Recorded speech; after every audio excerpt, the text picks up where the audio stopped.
Leah represented. I think a few months, but I guess I can't.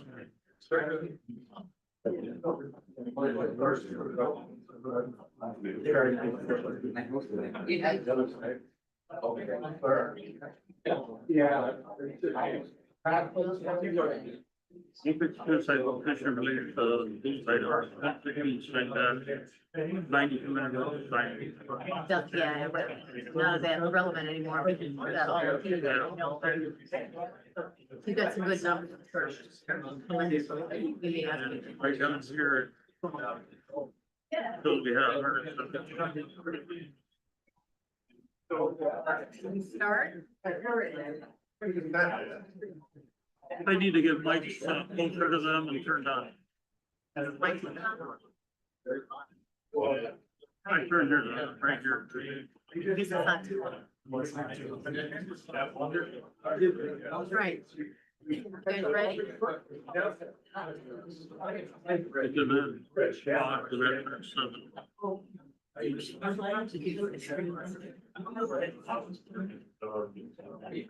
That's here's our.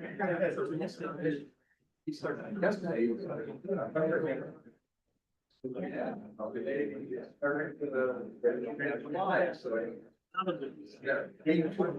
we're gonna call this meeting to order. We're gonna take a roll call first. Jay Foskey. Here. Ken Spicer. Kate Schrank. Dave Marcelletti. Frank Bubershutz. All right, we're gonna do the Pledge of Allegiance. Pledge allegiance to the flag of the United States of America and to the republic which it stands, one nation, under God, indivisible, with liberty and justice for all.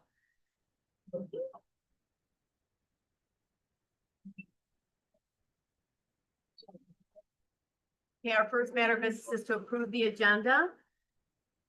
Are there any comments on the agenda from the commission? Any? Can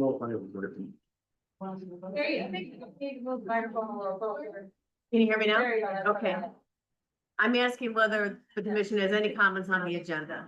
I just need to change. You don't have to.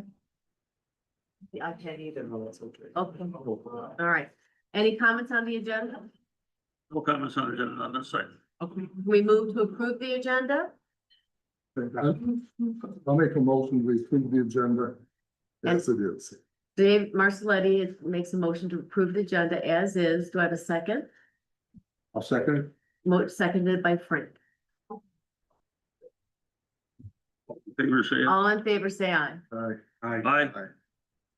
Okay, second, matter E, by the way, you got it, thank you. We're moving through the agenda on the screen here. Number E, we need to approve the previous minutes from the meeting last month. Are there any changes or suggestions to the minutes as written? I have no changes. There we go. Okay, May I have a motion to approve? I will make a motion, we approve the minutes as they are. Dave makes a motion to approve the minutes as they are. Do I have a I'll second? second. And a second by Ken. All in favor, say aye. Aye. Before we start the public hearing, there's an opportunity for public comment on other matters. Anything related to the hearing, we'll have plenty of opportunity for public comment. Is there anyone here that has a public comment that's not related to the rest of the agenda? Hi, Kate. Hi, Karen. Just wanted to mention that we have a huge booth, which is a nice change. And wanted to let you know that there's also public hearings on Tuesday night. There's a 6, a 6:30 and a regular 7 o'clock. I don't have enough for everybody, but I have a little sheet that I can pass around. You can take a picture or take a copy, just to know the times and what those topics are if you're interested. Thank you. Any other comments? Okay, we're gonna go ahead and open up the meeting. I need to open up the hearing on Saddle Lake for a proposal for a planned unit development by Saddle Lake Trust at 51st Street and Saddle Lake Development. I need a motion to open up the meeting at 7:03. May I have a motion? Yeah, I'll make a motion that we open the meeting. for the Public hearing. It's 7:03. At 7:03. And a second, please. I'll second that. Seconded by Frank. So before we get started, we do have a few housekeeping items. You need to take a vote. Oh, on that? I don't all, believe you've got a second. Okay, all in favor of opening up the hearing, say aye. Aye. Aye.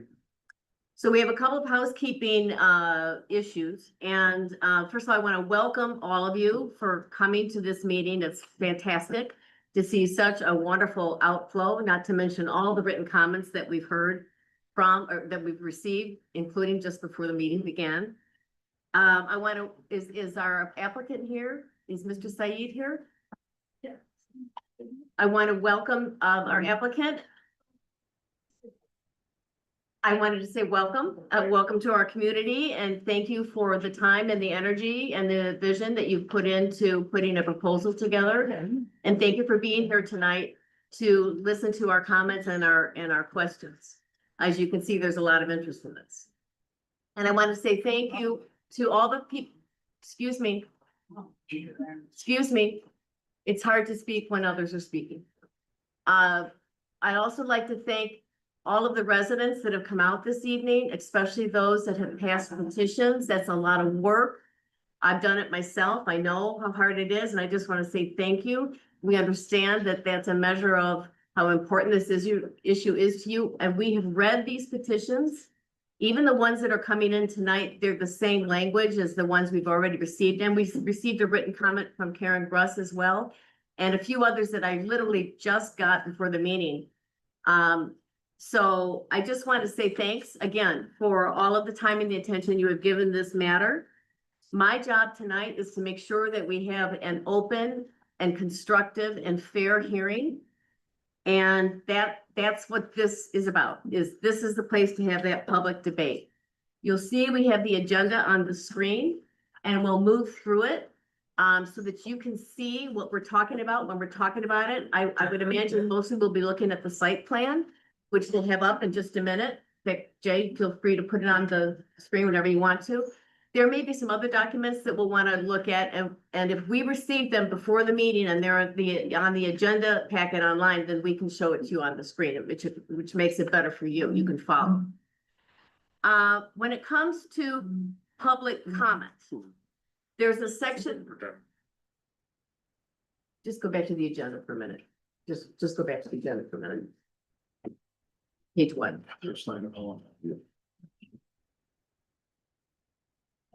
Thank you. Okay, when you go to the agenda under G, you're going to see that our zoning administrator is going to speak first tonight and propose the plan. Following our zoning administrator, our applicant will have an opportunity to talk. Following that, anyone who's in favor of the petition, we will first ask for a show of hands, and we will record that total. If anyone is in favor of the petition from the public, we'll take that total. If you have a public comment that you want to make in favor of the petition, I'm going to ask you to fill out a form that's going around the room right now.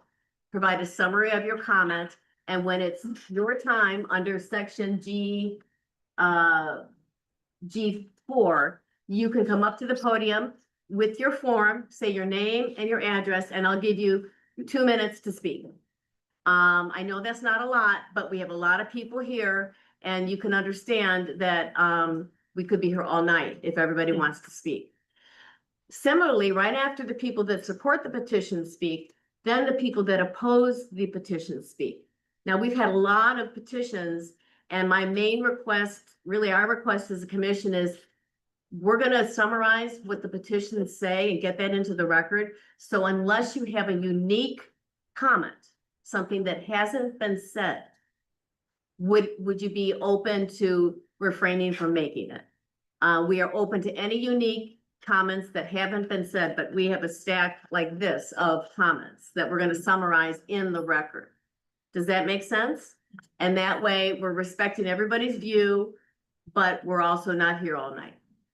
So if you oppose the petition and you have something to say, same thing, fill out the form, provide us with a summary, come up here, say your name and your address.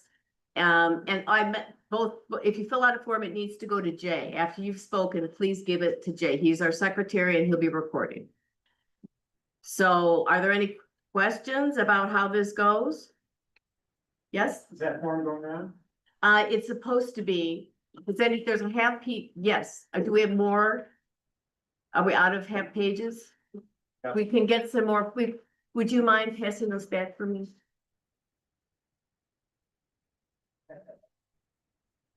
Thank you. I don't think so. This will happen. But if things get out of order, I will say so and ask you to calm down and expect that you'll respond to that. I don't think that'll happen, but just in case, it's a big group, bigger than we're used to having. And, I just want to make that clear. I don't think there's anything. When you speak, you're supposed to direct your comments to us, the planning commission, not to each other. So there's no back and forth. And I know that's a little weird, but that's the way these public hearings are supposed to be held. We didn't make up the rules. We just have to follow them. So address your comments to us and you won't get an answer from us because that's also part of the form of the hearing. You'll hear us discuss when the public comment is done. We'll have an open discussion about what we heard. Are there any questions? Question. Is there anyone here that has not signed a petition? What does that say? Does not sign the petition or send a letter to the planning commission on this matter. Oh, I did not. okay. I want, 1, 2, 3, 4, 5. Did you guys get a petition to fill out? You got one? Yeah. So that you can, it, the only people that have this one. What was the question? I'm sorry. we're not circulating a petition right here at this meeting. If you didn't sign a petition and you want to say something that isn't in the petition, and we will summarize the petitions for you, then you're free to get up and make your own comment, okay? I don't think it's appropriate to pass a petition in this We're not live. asking to pass a petition. Make sure that they get a form. If they want to get up, they're gonna need a pencil and everything to do it. Does everybody have a form that needs one? Do we need to make more? That's it. Okay, got it. Do we need to make more? Okay, I think we can get started. So Tasha Smalley is our zoning administrator. Tasha, would you like to come to the podium and make your presentation? And do you need anything on the PowerPoint? I don't, Okay, do you need us to, I probably need a microphone though, I guess. would you like the site plan on the screen so people can follow? Oh, Okay, I'll take it. oh, this was part of the program. I'm just gonna read my report, okay. if you wanna maybe put that in there. Is this part of the hearing? For the, Well, it's in the packet. your regular report No, my report. for the PUD? Okay, good. If you wanna scroll through it, if you want. This one. Yeah. That'd be good.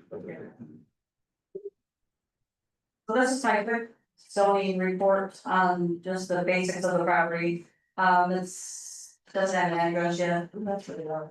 Sorry. Sounds okay. No, Sounds okay. You're good. No, No, okay. you're good. Mr. Saeed is the property owner. It's 9.7 acres.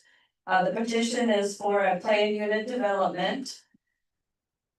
They have 13 homes, approximately 720 square feet. There's a clubhouse on the site plan. The PUD section is 4.15. So we'll just go through that ordinance. and then adjudicate the site plan through. There was one thing. There's a setback modification in the ordinance that the planning commission can use. Does the site plan doesn't meet the setbacks in one of the areas, and there's a provision to let them reduce the setback. I don't remember which one it was. Oh, were you looking for something in here? The lake, I think it's the setback on the lake. Scroll down. Keep going.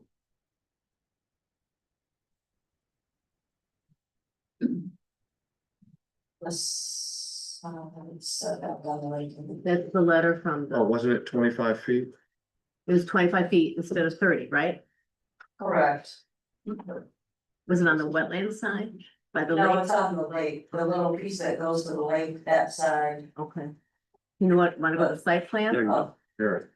How do you flip this? I can, Oh, wait, here we go. I'm gonna be applicant or person maybe. Okay, But okay, other than that, that's the project in a nutshell. okay. Thank you.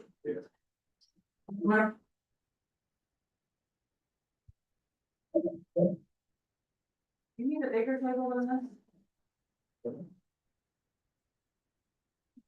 You need a bigger Mr. Said, would you like to come up and present? Or your representative, however you're handling it?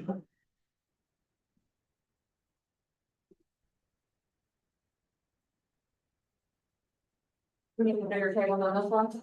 Oh, no, okay, fine. Would you like us to put the site plan? We have a nice one up. Would you like us to do that? I think so, I have Like the site plan? up Yeah, there? the one you had when that was in color and all. That was the Van Buren County map. Oh, okay, right. So just the site plan then.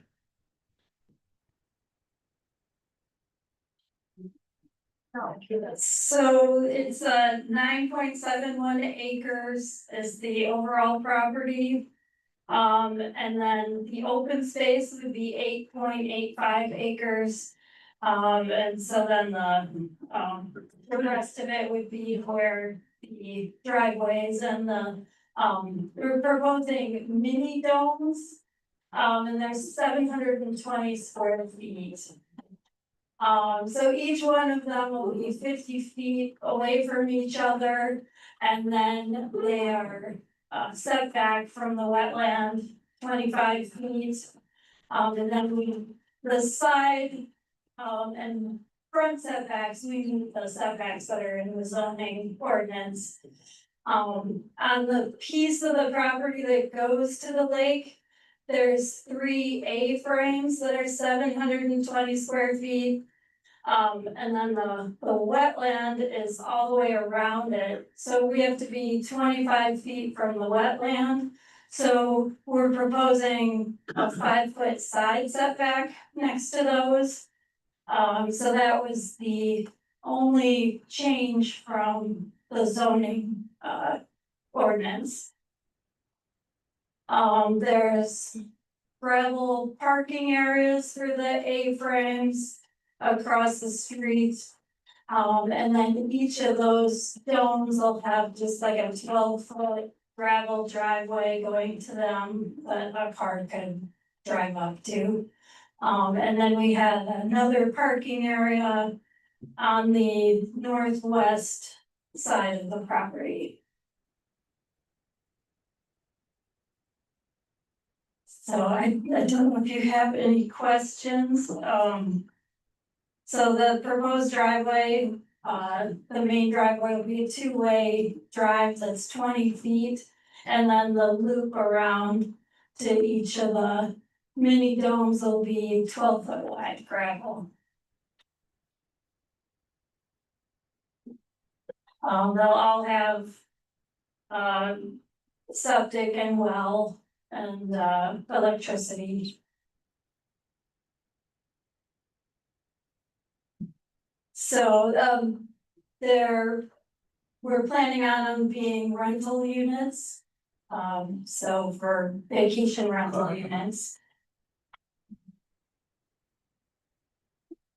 So I don't know if you have any other questions. Each dome will have possibility of 2 beds in it. So then the maximum persons per dome is gonna be 4. Mhm. Do you have any questions? I see the walls within the, right of way of the, 51st Street. The well is not in the right of way, the 75-foot setback to any septic system, is there's a 50-foot front setback, and then there's a setback, there's a dashed line. That's to the center of the road right away, that's the required front setback. And the well is next to the 50-foot front setback. But it's not in the right way. So the property corner pretty much goes to where the center of 51st Street is. The 51st Street is built over the property line. But we're more than 40 feet away from the edge of the road for the well. Before they were A-frames, these were all A-frames that were. Yeah, I think the preliminary, site plan, the preliminary review was A-frames, and now we just have 3 A-frames, on the lake side. And those are 31-foot tall. No, Okay, oh, the A-frames are 31 feet tall? something like that, right? Yeah, I'm not sure, I would have to pull those up, but, the geodomes are 30-foot diameter. Okay, And they won't go 30 feet, they don't go 30 feet high. is this, I'm sorry, go ahead. is this expected to be seasonal rentals or year round? Well, I think it'll be year round, I'm not sure how much, rentals you get in the winter, but, I think they'd be available for year round. Are they heated and cooled individually? Do they have kitchens in them? They Individually? have kitchenettes. And the bathroom, so a shower and a toilet and a sink, and then a kitchen sink, and a dishwasher And and a microwave. is the common area also a kitchen and sort of like a party room or what is? No, it's just one, it's like a studio apartment, it's a 1-room, dome. It's, so there's 1 room and there'd be a bed in there, and then there'd be a section where there's a little kitchenette, and the bathroom would have a door and it'd be closed off as a separate room. But for the clubhouse, what would that be? Clubhouse. The clubhouse will have a bathroom in it, and then the open space have like couches and things for people wanna sit there and hang out or something, But it's but not- it's the same size and it's the same Okay. 1-room structure that the rest of them are. The A-frames, we had a layout. Oh, you don't even know what this looks like. Yeah, I do have that information, but, I didn't, we have the manufacturer's information for what these look like. What are they made out of? The dome? There's a steel frame. And then the cover is a vinyl cover. And then it has, so there's a door in it, and then there's windows, that go all the way around it. There's like a big window on one side. How are they secured to the ground to withstand wind and rain and all Well, that? they meet the Michigan building code, there's metal attachments, to your foundation, and these will all have a permanent foundation. That meets the building code, and they'll have a deck around them. And is there staff on site here? Or if there was an issue, how far would staff be away? So I'm not sure about that. I don't believe that there's staff on site. They would be on call, yeah. Okay, so the staff would be on call. Is there a vision for this that, I would love to hear how you thought of this and what your vision is for it. Do you wanna? So we can email you a presentation just to show you more of what it is. I wasn't sure if that was requested at this time, but we can email you some more details for sure. Yeah, so we're doing one in Crystal Mountain in Thompsonville. And they already have some of these in that area, and so it's like glamping websites and stuff, you can see, then the manufacturer has pictures and videos and stuff, so you'll see what they look like. But kind of in the glamping genre. Yeah. Okay. I'd like to go back to the well. Section 4.03, A front yard, it says highways and primary road setback. Speak up. Section 4.03. Can you hear him? No, are you on? Yeah, no, that was on. It's on. Yeah, it's on. Can you hear me now? Yeah. Yeah. Okay. Section 403A front yard, that says highway and primary road setback. 51st Street is a primary road. Okay, there's a Okay. 50-foot front setback there. But use the PUD setback, which is 30. Pardon? The PUD setback is 30. In the PUD ordinance, we would use those setback in the PUD ordinance. These are county setbacks. You, PUD take over county Yes, setbacks? zoning ordinance, yes. The county doesn't have a setback, you know, zoning ordinance. It says 30 feet from all property lines. We're talking about the well, right? Yeah, it's in the right of way of the county. Okay. Okay, well, that's an issue. Is there anything else? And then your setback is measured from the right of way, so from the right of way in 30 feet is then where the structures can then start. Per the PUD ordinance. And the setback is a building setback. You're allowed to have your well located in that setback. Your setback for your well has to meet what your county, health department ordinance is. And right now I have the well probably 40 feet back from the road.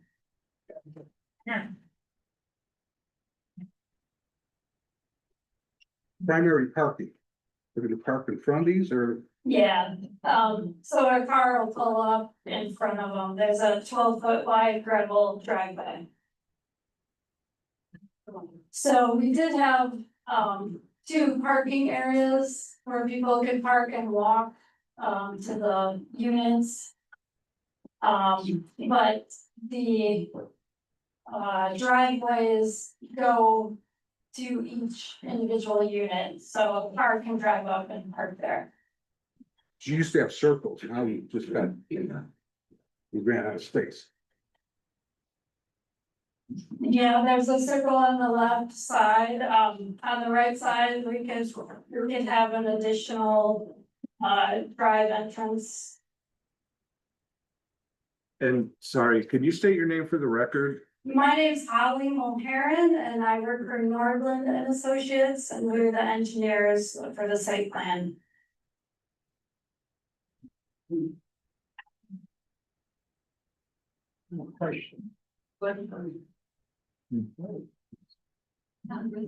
Are there any other comments by the planning commission? Any other questions? Can you take it? We'll wait. We're gonna wait because if we take questions you'll get your question, I promise. Write it down so you don't forget it, okay? That's at least what I would do.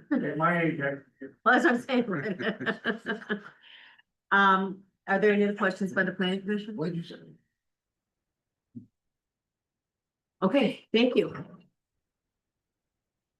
So at this time, I want to recognize any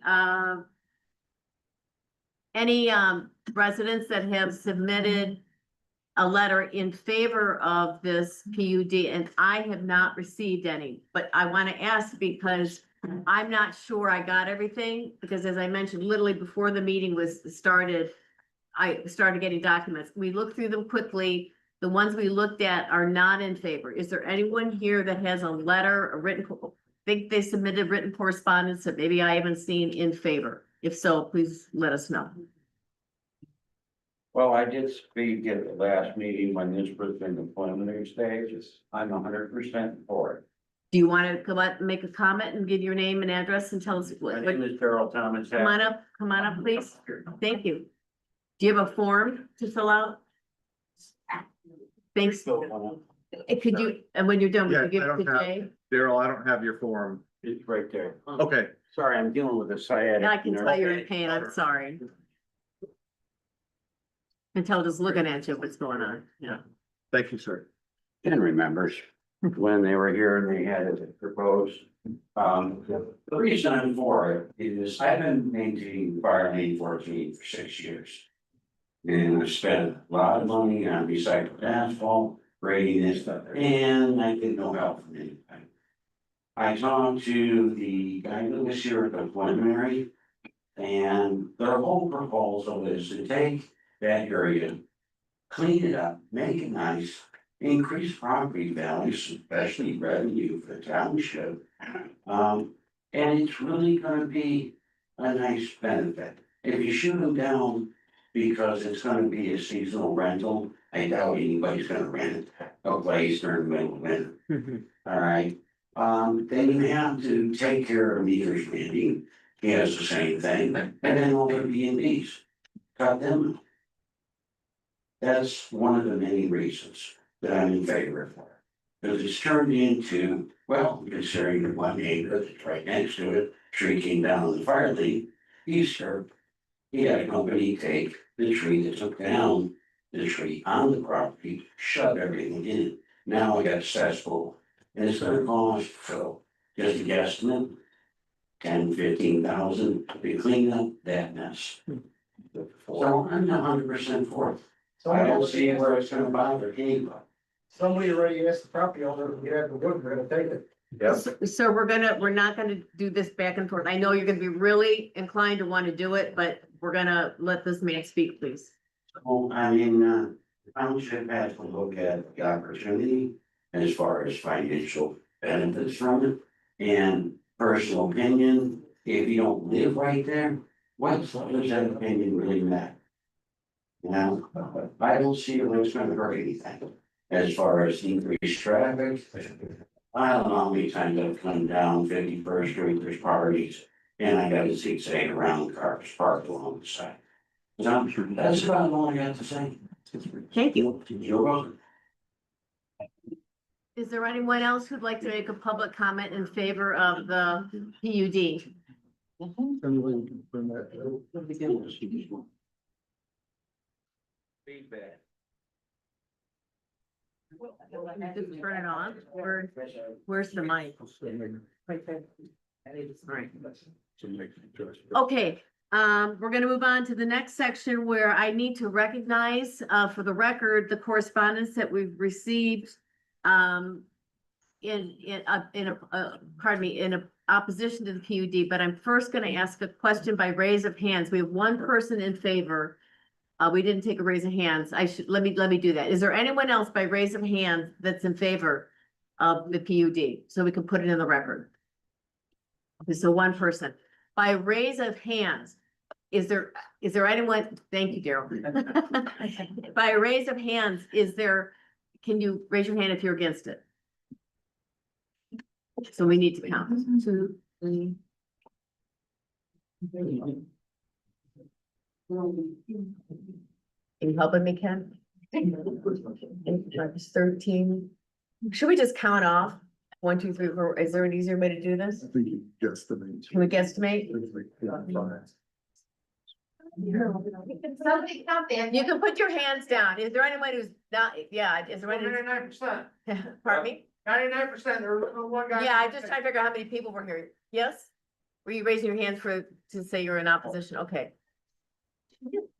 4, 5, 6, 7, 8, 9, 10, 11, 12, 13, 14, 15, 16, 17, 18, 19, 20, 21, 22, 23, 24, 25, 26, 27, 28, 28, No, we did not. 28, 29, 30, 31, 32. Stop there. 32, 33, 34, 35, 36, 37, 38, 39, 40, 41, 42, 43, 44, 45, 46, 47, 47, 46, 47, 48, 49, 50, 51, 52, 53, 54, 55, 56, 57, 58, 59, 60, 61, 62, 63, 64. Thank you, Karen.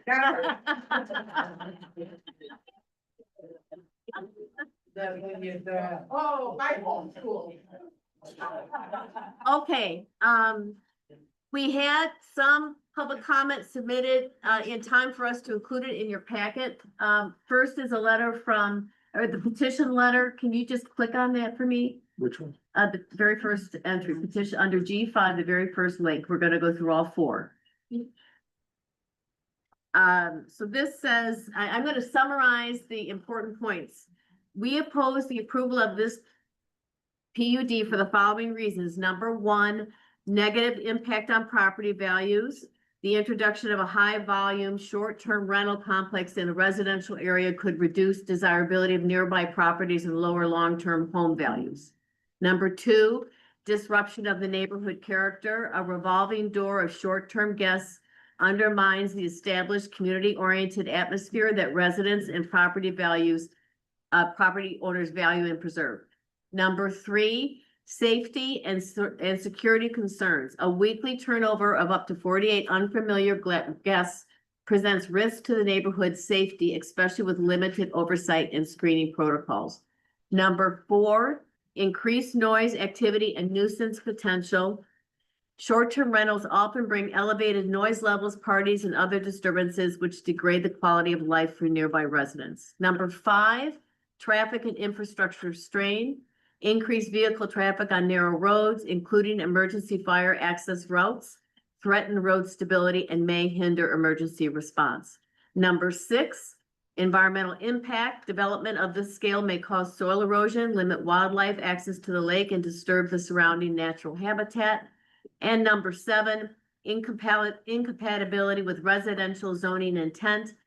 As the Michigan Municipal League has warned that short-term rentals are causing problems in many communities around the state by creating commercial activity in residential areas. And then number eight, sets a concerning precedent for future developments. Approving this PUD would signal that exceptions to R2 zoning and community established standards are negotiable, potentially encouraging further incompatible short-term rental or high-density proposals in the area.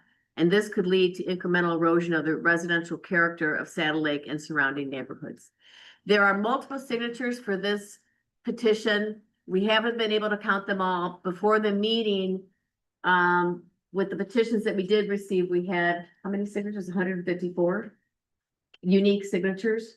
175 total.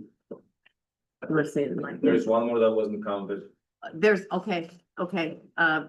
So that's one petition, all right? There's another petition that also, and this received a lot of signatures. There's another petition that says, we, the undersigned residents of Columbia Township, which would be the second link, I believe. You have to scroll through all those signature pages. I can give you a second. It's a little cumbersome, but at least you can read it.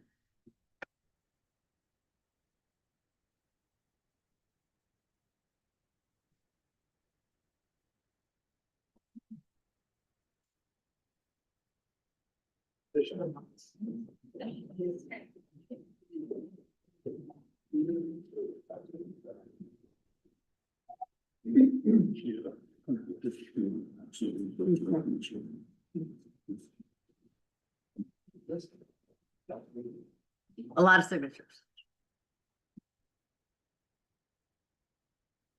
Okay, there we go. This is the second petition. Now, it says, we, the undersigned residents of Columbia Township, own parcels of land within the township, and we oppose the petition for a PUD on 51st Street on 9.7 acres with 9 cabins, 3 A-frames, and a clubhouse. Columbia Township's funneling ordinance does not allow lake access or shoreline abutting the lake to be used for commercial business uses or purposes without a special use permit or planned unit development approval.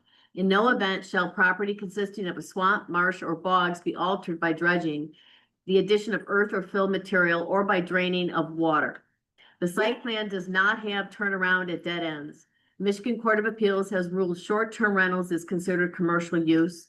The R2 district prohibits commercial uses.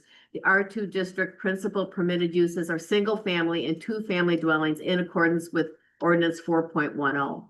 The R2 district does not allow more than 2 dwellings on the same parcel of land.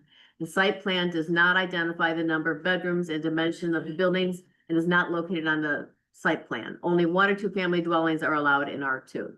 So there had a lot of signatures on that. Then we received 2 more petitions. They're the same language, but they're from residents on North Lake. So Ann Walker is here and she provided those to me just before the meeting, but they're the same language as what I've just read. It's the same petition. And then we have a letter from Karen Gruss. Do you want me to read it? It's the highlights, maybe. Except for that. Actually don't have it. You can, but Yeah. you have to read the wrong stuff. Do you want to read it? Just summarize it for us, Karen? Yeah, I'll just pick out a couple of things,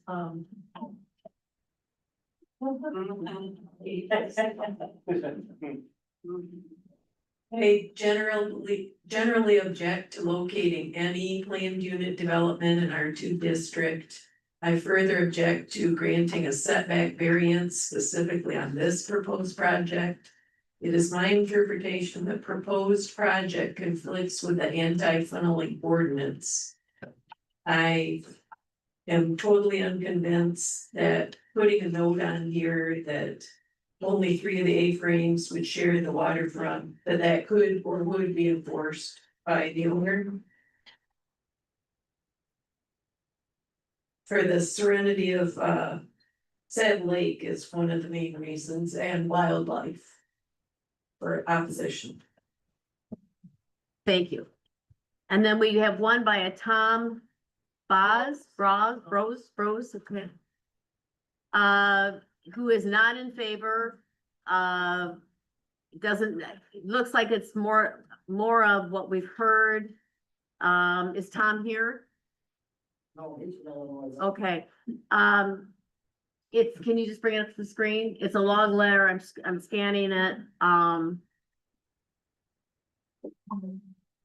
he seems to, his final point is it seems the property could be developed as a single family home. But in general, he's against the fact that it's, a for-profit business and residents should not be subject to the additional traffic and noise from rental units. This goes way beyond what a current resident on the lake renting their place out for 2 weeks to help offset property taxes or maintenance costs. I would oppose any rezoning of the property as commercial use or use of the POD to work around 1 dwelling per parcel ordinance. So I mean, there's nothing really new in his letter. He's against it. Did I miss anybody? Okay, so, I think I already said this, but we had about a total of 175 signatures and about 152 on one petition, about 111 on the other.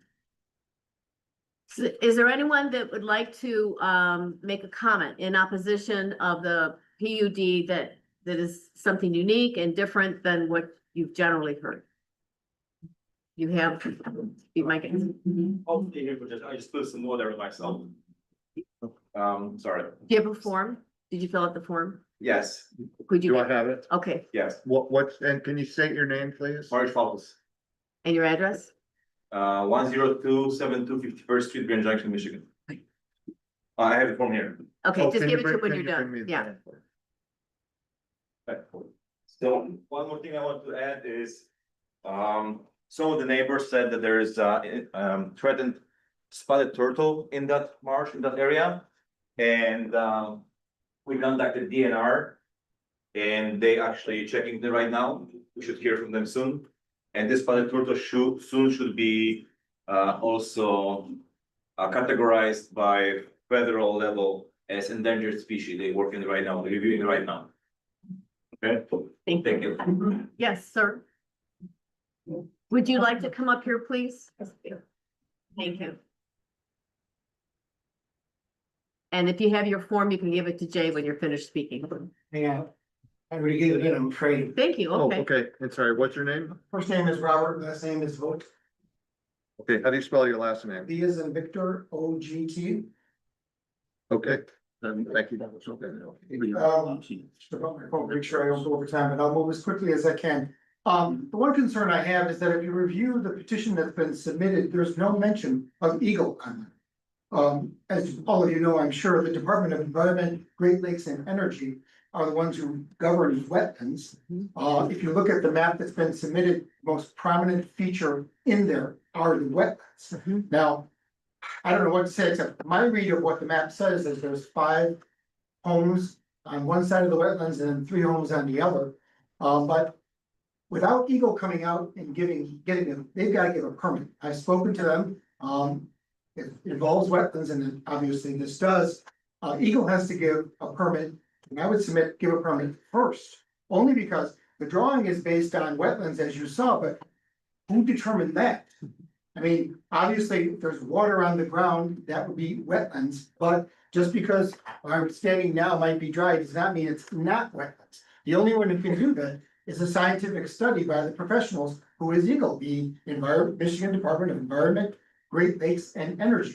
They're the people I submit who need to come out and give a permit first. Because my thought goes, and again, I'm not a specialist in this area, but my thought is that if Eagle comes out, does their analysis and says, look, these are wetlands, they're protected, you cannot build here, then there's no other need for any other permits. Because that's a trump card, unfortunately, for the development of the project. I don't believe this county or this commission can go or issue permits contrary to what Eagle does, because again, they're in control of the wetlands areas, and as you see from the map itself, wetlands predominate the entire area. So that's all I wanted to say was that one thing that I'm concerned about is putting the cart before the horse, and unless and until Eagle gives their permit to the developer, I don't know where else we're going, so I would just like to bring that to the panel's attention. Thank you. Yes.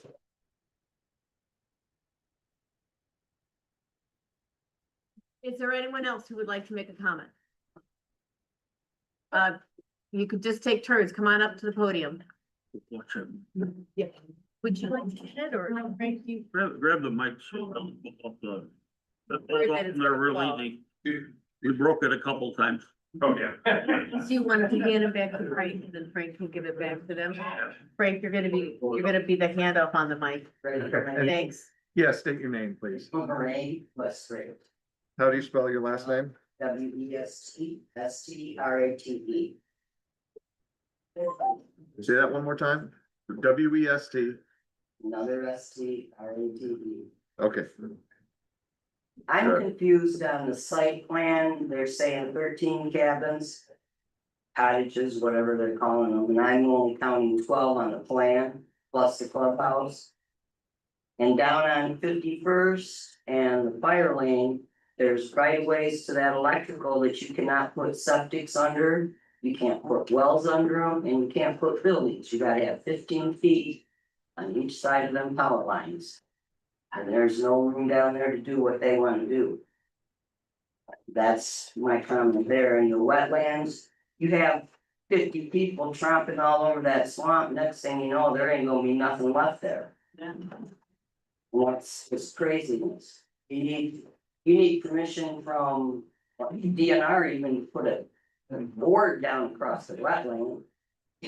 So you can walk there, so those are my 2 concerns with this whole thing. It's not quite clear what's going on. Thank you.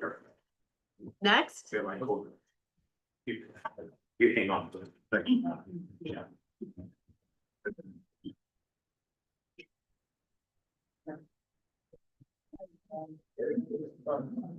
We're ready from Frank. Thanks. Josh Postma, that's POSTMA, Postman without the N. I'm at 9921 Evergreen Grand Junction. So a couple points that were made, reiterate anti-funneling. That's anti-funneling is meant to prevent the high density developments from gaining disproportionate access to the lake. Having 13 cabins and a clubhouse, which certainly put an impact on that. And of course, there's a limited lake frontage that they have, and that's too many users for too small of a shoreline. Second thing is environmental and water quality threats. Both increased water traffic and the fertilization and the septic system. If you have 13 septic systems or one shared, that is a huge strain on local and soil conditions. And of course, the increased risk to the lake contamination. It was mentioned already, the overuse and the carrying capacity, kind of the loss of quiet and enjoyment by the other residents. I think a proposal like this is considered. We would really recommend that there would be a thorough environmental and water impact study completed before this is even considered. So those are my comments. Thank you.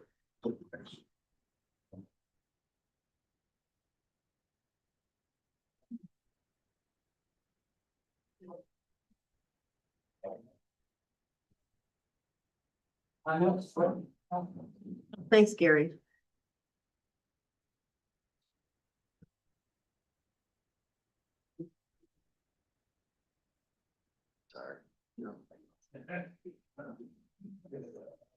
My name's Tom Browder, 09791 Evergreen Drive. I actually had a purchase agreement in place for this exact property about 6 or 7 years ago from a previous owner. And I did have the Eagle come out as a contingency to make sure I could do what I wanted to. They did an informal assessment for me, nothing in writing. He came out, he put several flags all over the place. I obviously didn't buy it. It was very limited on what they would let me put on the parcel that's right along the lake because of the wetland issues. They told me I could cut anything I want down right to the ground, however, I couldn't fill in, which would basically let me have a very skinny house with the setbacks. Hardly any side yard because I couldn't fill anything in. Where I wanted to put a pole barn directly across the fire lane, they wouldn't let me because they would not let me fill it in. So I don't know how they're gonna put all these on there without contacting Eagle. That was 6-7 years ago. I'm sure the property hasn't changed much. I've recently driven through there. It looks pretty much the same. And he basically came and looked at different plants that were growing to ascertain whether something was wetland or not. And again, this was very informal. But at the time, that's why it was only 80,000 for 10 acres right on the lake. And obviously we backed out because we would not be able to put what we wanted on for what it's worth. Thank you. Thank you. Is there anyone else who wants to make a comment? I do.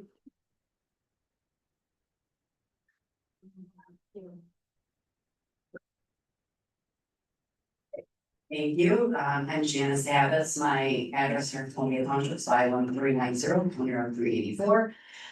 Similarly, I did have a purchase contract on this 10 years ago. Same thing happened. I did apply for a well and septic permit just to see if it was even feasible. And these are their comments. The portion of the parcel is suitable for on-site sewage disposal. This was the lakeside lot. Because of seasonal high water table, some sand and fill will be required. The exact size, type, and placement will be determined upon application. But for the 10 acres or the main portion of it across the fire lane, it said, the portion of the parcel is essentially a hardwood swamp. Seasonal water table is at or above the surface, and this portion of the property is not suitable for on-site sewage disposal. I might also mention I lost a shoe when I was out there with him when I was looking at it. So, I also did later request to see if there were any other applications after mine, and there were two other ones that said 48 inches of sand would need to be brought in for anywhere that there would be on-site sewage disposal. So I don't know how 13 units get on-site sewage disposal with 4 feet of sand brought in, but that's an awful lot of disruption to the wetlands, not to mention everything that you eagle to take a look at. And just so everybody knows, there were several deals that fell through on this one. I saw one 15, 17, 19, 20, and then it did eventually sell in 20, and then again this year of 2025. So Thank you. that's it.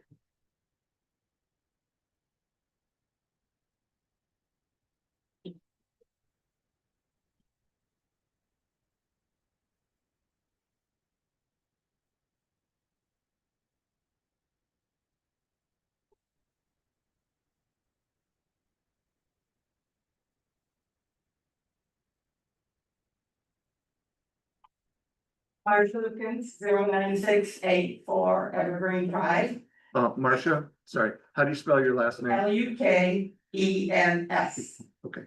Okay, just wanting to remind everybody of the credo or of the whole Columbia Township to keep the area rural to the best of our ability. And it's just, we don't want to ruin it for everybody, and I can't see as all this could not help to keep it rural. That's just my opinion. Is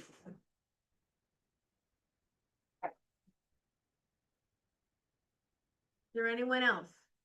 Any unique comments? Somebody over Somebody, here? is there somebody over here? No? Okay. All right.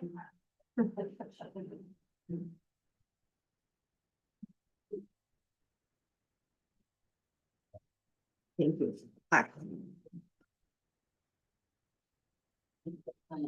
My name is Webster, WEDSTER, and I'm on 07442 52nd on Silver Lake.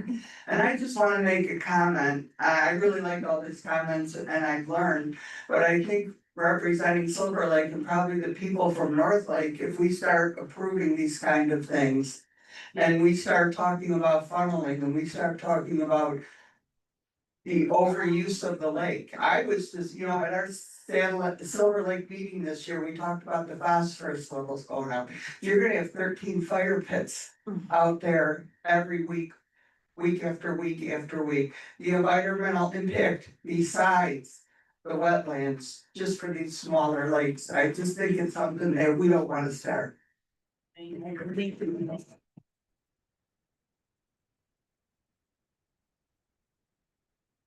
Is there anyone else?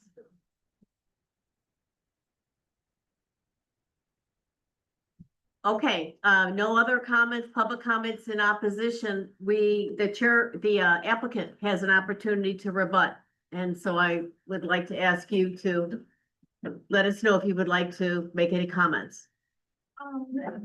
Would you please stand up so we can hear you? Yeah.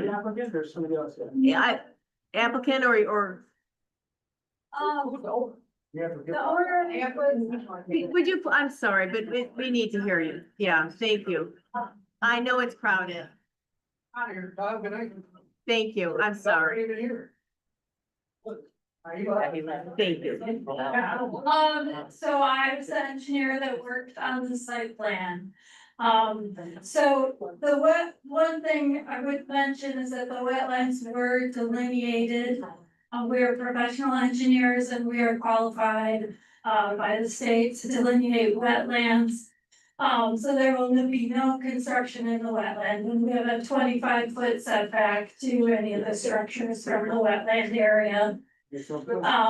Excuse me, we can't hear. Can we just keep it quiet and so we can listen to her? Thank you. At this point, we have not applied for the well and septic yet. We're waiting to get through this process first, but no well and septic will be installed without a permit. and then, you know, so I don't know if anybody had any other questions, but, May I ask a question? Yeah. Yes. The owner. no, I am not the owner. My name is Holly Mulherin. I work for Nordland and Associates and I did the site plan. Right. Hey, we're not gonna do this. We're not gonna do this. No, sir, I'm happy to hear your question, but one at a time, please go ahead and make your question. You asked if the owner had a comment. She represents the owner. Yeah, I think the owner might have left the room. I'm not sure. Yes, I think the record should reflect that, oh. Okay, let the, Some 15 minutes ago, the owner left this meeting. okay, all right. Did you have a question? Other, okay, are you sure? Okay. Did you have something, sir? I didn't know why the owner left. Okay. Well, maybe he had an emergency, you know? But sir, what's your name? For the record, yeah. Charles Brown. Charles Brown. Help the guy next. And sir, your name? Oh, okay. I'm sorry, Daniel Williams. Daniel Williams. Okay. Is there anyone else? Okay, yes. I have a question, is there gonna be like a soil erosion and sedimentation permit for this, because that's, needed within 500 It would be required. Yeah, it would be. Okay, the board is ready to, or the commission's ready to deliberate unless there's any other questions or comments. Especially of the applicant and his representative while they're here. Okay, we're gonna close off public comment then, and we're just gonna talk amongst ourselves. So, I have a Yeah. question for Tasha. motion to close, Yeah, we need to close it. a motion to close the public meeting at 7:59. 7:59. We have a, Okay, I'll make a motion to close the public hearing at 7:59. and a second, I'll second it. and second by Frank. Okay, meeting's closed. So, Can I ask Tasha a question? At what point does Can you- Eagle get involved? yeah, David, When they're probably ready to do the start construction. But they would be, Does Eagle get involved for a building permit? they would, yes. Okay. So even though it's delineated, the Eagle would still need to send a letter that says they're not building in the wetland and they don't need a permit. Can I comment on that? you're really not supposed to. Is it relevant? Is it relevant? I mean, Well, is it's it, relevant to what she just said, yes, because I have contacted and spoke with Eagle. I want there to be a misunderstanding, there's been no application submitted to Eagle for this property. we understand that. All right, well, Thank you. So they don't have to apply to Eagle until this is done. So they're ready to start construction, For the record. they would need to submit something from the Eagle, either they need a permit or they don't need a permit. We have to believe them. Okay. The applicant is saying they don't need one and other people are saying that they do, so either way, So you as a zoning they would administrator, need something. do they need something from Eagle? Correct. Yeah, they would need something for sure. Either the permit to do the work or a letter stating none of the work is in the wetland and a permit is not required. But we would have to have something either way. Other comments? This is the time for us to discuss amongst ourselves and Close the hearing. we did. Yeah, I asked for other comments. I mean, I don't want to be hardline, but is it unique and we're supposed It's to a discuss? question for the owner. Oh, okay. It's just a simple question. Is the vision that these 10 units on the other side of Fire Lane 14 do not have access to the lake? I believe that is the Yeah, vision. that's. Yeah, Way. So they're gonna stay. but another comment was made, how do you possibly, yeah, that was the question. Yeah, that's been addressed and answered, so thank you. Okay, so my worry about the property is that it is zoned R2 residential.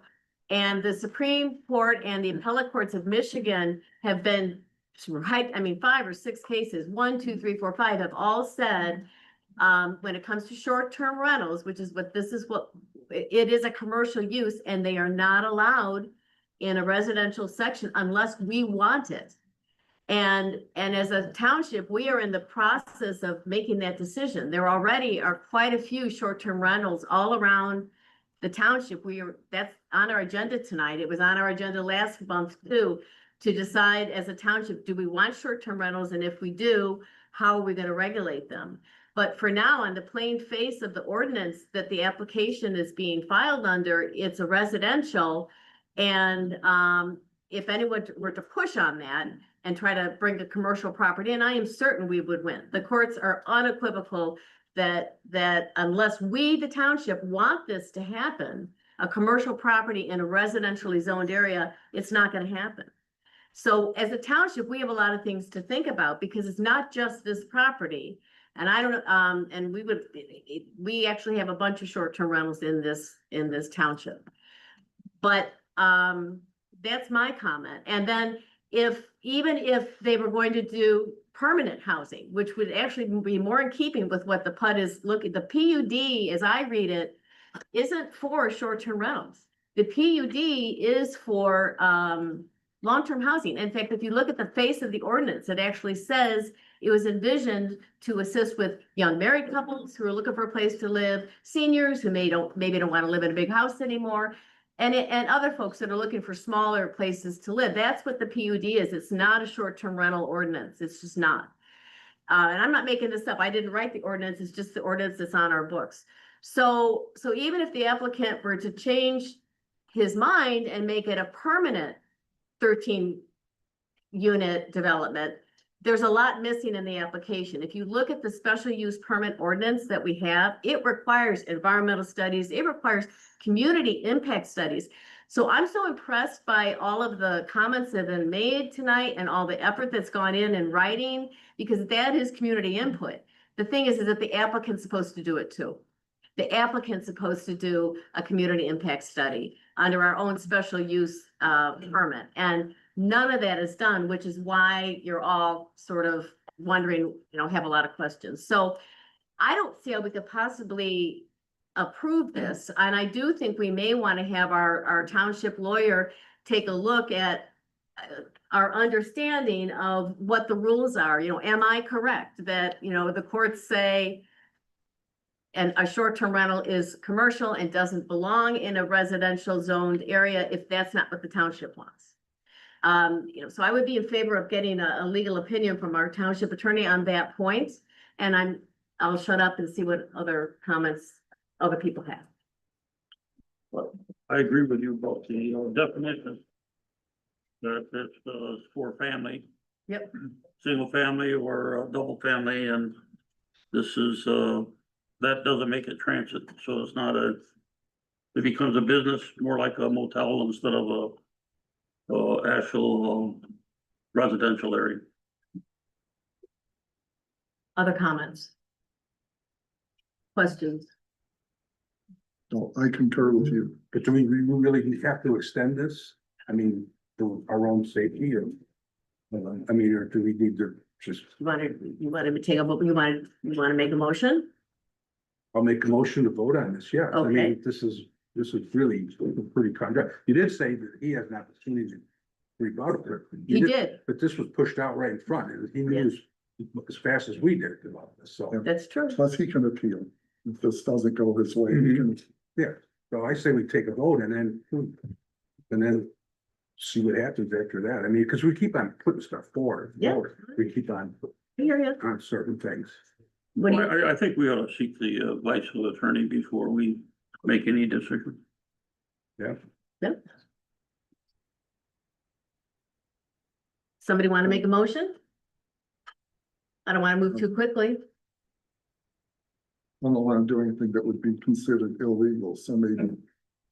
Do you have the specific questions that you want the attorney to answer? Should we have a list of what you want the attorney to answer? I think I can say that pretty quickly. Do you want me to say it on the record? I think we. Okay, the question for the. We know what. The question for the attorney is whether Michigan courts support, whether Michigan courts have determined that short-term rentals are commercial property and are appropriate for residentially zoned areas. So this is not just a short-term rental. This is more like a motel or Yeah. a tourist room. Well, the hotel's a short-term rental. Yes, but there's also, we talk about short-term rentals as people having just a house, so they want to rent it. That too, yep, Yeah. yep, yeah. It also could be, So this is beyond everybody. it is, This turned into glamping, this turned into Yeah. a building that's not even staying. Yeah. Staying. yeah.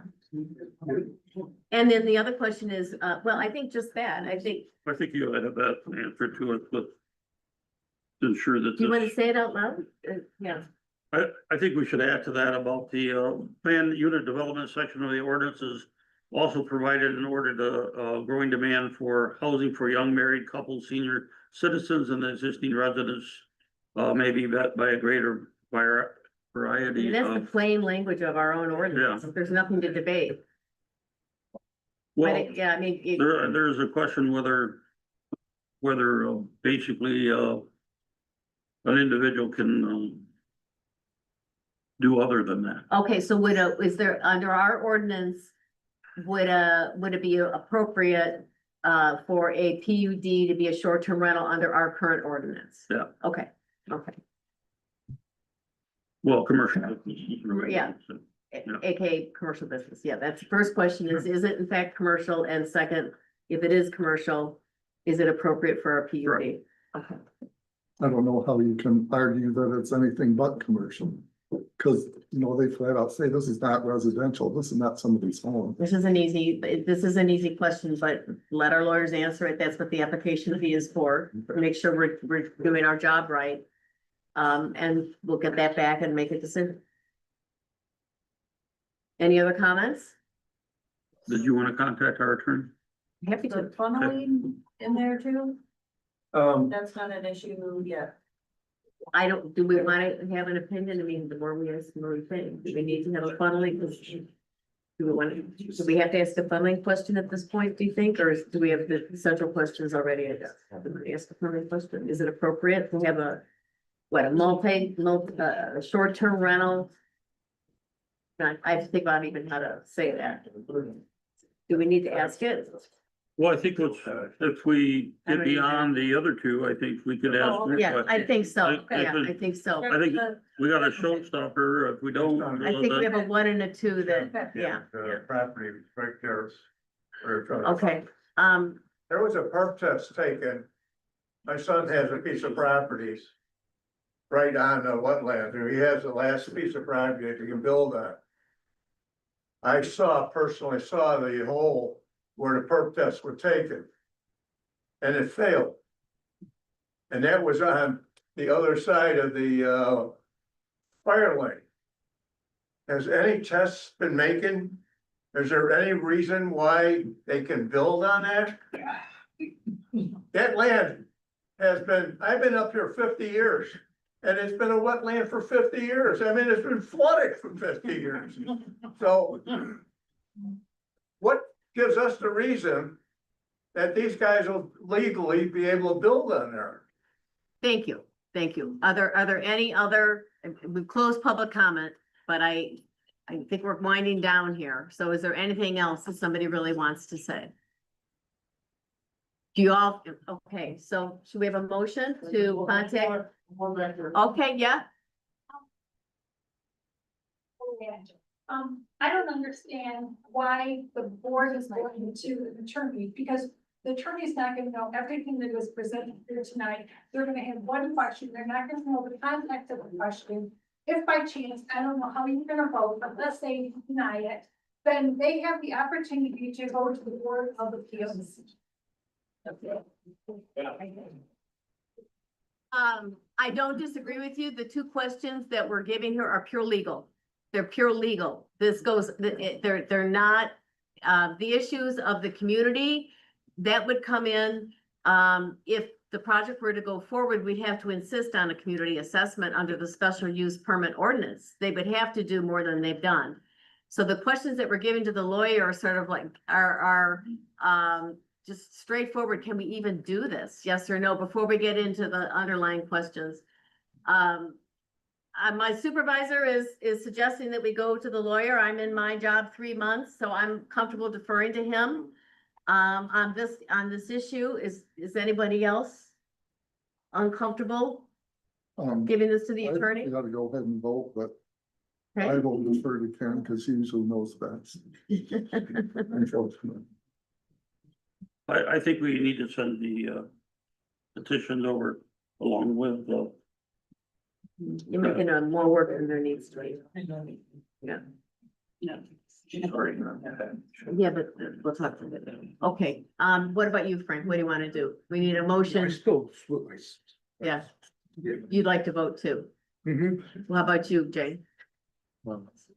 Either way, Either way? I go with Ken, let's Okay. wait to get a legal opinion. Okay.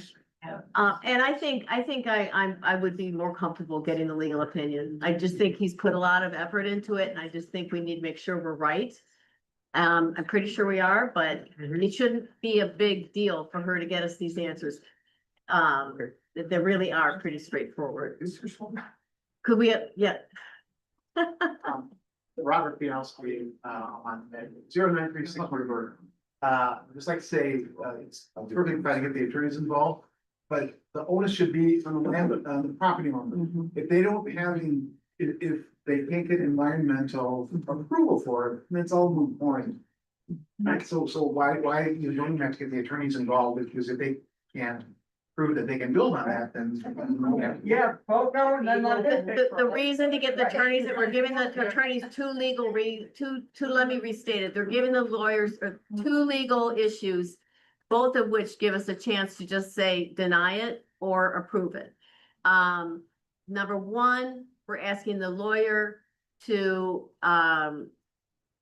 tell us if it's true that the Michigan courts have already determined that short-term rentals are commercial properties and also that commercial properties are not allowed in residential areas zoned that way. I believe that's true. And then it's up to us because we've zoned it residential. So if we don't want short-term rentals in there, that's up to us. So that's one question. What was the second one? If the short-term rental is appropriate under our ordinance as worded. Yeah, we have an ordinance for planned unit developments, and on the face of the ordinance, it's supposed to be for long-term housing. So the application is being brought in as a short-term rental, it's not long-term housing. So I don't even, that's just my view. I'm a retired lawyer, but I'm not giving legal advice, but I just read it and I'm like, well, I don't understand it. The face of the ordinance says it's intended for long-term housing, yet the application is coming in as short-term rental. Those are two legal issues that they should be able to answer for us rather easily, and both which would give us a foundation to make a decision on the application. Will you then come back together in the next town hall and vote in front of everybody? Yes, again? it'll all be public. Nothing happens any other way. Yes. Will they, be able to give a statement or a review on whether the property is buildable or not? That we won't be asking the attorneys to do that. It's not really their We're job. going through something right now that we don't even know they can do. And we may never get there, to be honest. And we don't want to waste our time getting there if they can't do it at all. So first things first. If that makes sense, first things first. I mean. Yeah, it's township money. Well, Yeah. it's not, they said, find out they can't build on. Can I have a, yeah, so. Is there anything else? Yeah. Hi, Dave Lubeck, 2725 North Shore Drive. Will the planning commission come together to tighten up some of the ordinances on short-term rental? Because I So- believe you said yourself on, it's different having a Marriott postcard type of cabin rental versus Mrs. McGillicuddy on weekends, renting it out for that. And as well as removing things like from the title where it says District R2 residential / resort. There's some things that with the vocabulary are misconstrued. It is, because even in that definition of resort, it's a single family dwelling. Correct. So so on the face of our ordinances, I don't think the applicant can do what he wants to do without our really. With your approval, but. Right, but right. Just for future instances. So- As this comes up, that it's been tested and approved and extra language is. I would just ask you all to stay as best you can, follow the short-term rental conversation. It's gonna continue on tonight. We're not deciding tonight. Every month, we're gonna work through it till we get to an answer, but we need to decide what to do as a township on the short-term rental situation. We're in the process of counting. And I'm gonna guess there's like 300 in the township. I'm just guessing based on numbers. And we can collect fees and assessments on all of those. So we have to decide what to do, and we will be talking about it at the end of the meeting tonight and in subsequent meetings until we make a decision. And we would love your feedback. We just make better decisions if we can get your feedback. Yes, sir. Yeah, I'd like to know, pertaining to the petitions and the number of people that are in here, why we aren't voting. They should be, going on by the voice and feelings of the people in the area, not just some legal thing. That should be taken care of afterwards. People should be able to say what they want and what they don't want in the area. We live. I don't wanna they speak don't. for everyone up here, but I think we're all in the same thing, that we do not believe that this is a single family dwelling type situation. We believe it's more like a motel. We believe that it's a commercial business, and we don't allow commercial business in the R2 district. I think we all That's believe that. simple. And with that, what we wanna do is, to protect ourselves, the township and the planning commission, by having an attorney look over what we're saying, make sure we're saying the right things, and then get an opinion from them in that manner. And that's just gonna help all of us in the long term. Yeah. Not just tonight. Clarity for the applicant too. And even if we don't vote tonight, all of your feedback is not going unnoticed. No, we heard it all. We heard it all Yeah. loud and clear. Why wouldn't you receive the information on it? Before our next meeting, I would imagine, at the next meeting, I would imagine at our August meeting, we will be making a decision. Jay will probably put it on the agenda tonight for next meeting. Yeah. That we start off right with that. Karen, you've been raising your hand. But it was, I mean, I'm not on Bear Lake, okay, but we're on Jet Lake and we got a lot of land that could be developed and our lake is the teeniest, tiniest lake in the land here. So I totally understand. I guess I just wanna say, I understand that you wanna get this cleared up with a lawyer and ask these questions. But to be perfectly honest, you could make it, in my mind, you could make a decision tonight. And, you know, and your lawyer thing, follow up with it, because you need to know that information for all this other stuff that you're doing. But come on, you already know these people have come up. This property's been for sale how many times? Eagle hasn't approved it. You know, DNR is, they don't let you do shit. Saying about 40 million tons of sand in this community. My God, people, this is, to me, I totally understand you're trying to protect yourself, and I gotta be honest with you, I am very impressed with this board. Last time I was here, this was not. You're professional, you are listening to everybody, I do, but I really think you could make a decision tonight. Still follow up with that lawyer, because you got Columbia Township, you don't want it to end up like South Loop. Like they said, that lady on Silver Lake saying fires everywhere. I'm telling you, I we think wanna we're- keep it simple. We love our Columbia Township. You guys are awesome, but man, this should be, doesn't matter what this guy wants. It's how good that land is. And this guy's already telling you it's been freaking wetlands for 50 years. It didn't dry up. I just think that we all love these lakes and we all love these lakes and we don't want people building McMansions and thinking they can just come in and buy this land and build this stuff. And people, oh my God, those people that are gonna be on that little peninsula going out to the lake. Oh, holy, sorry, I'm sorry.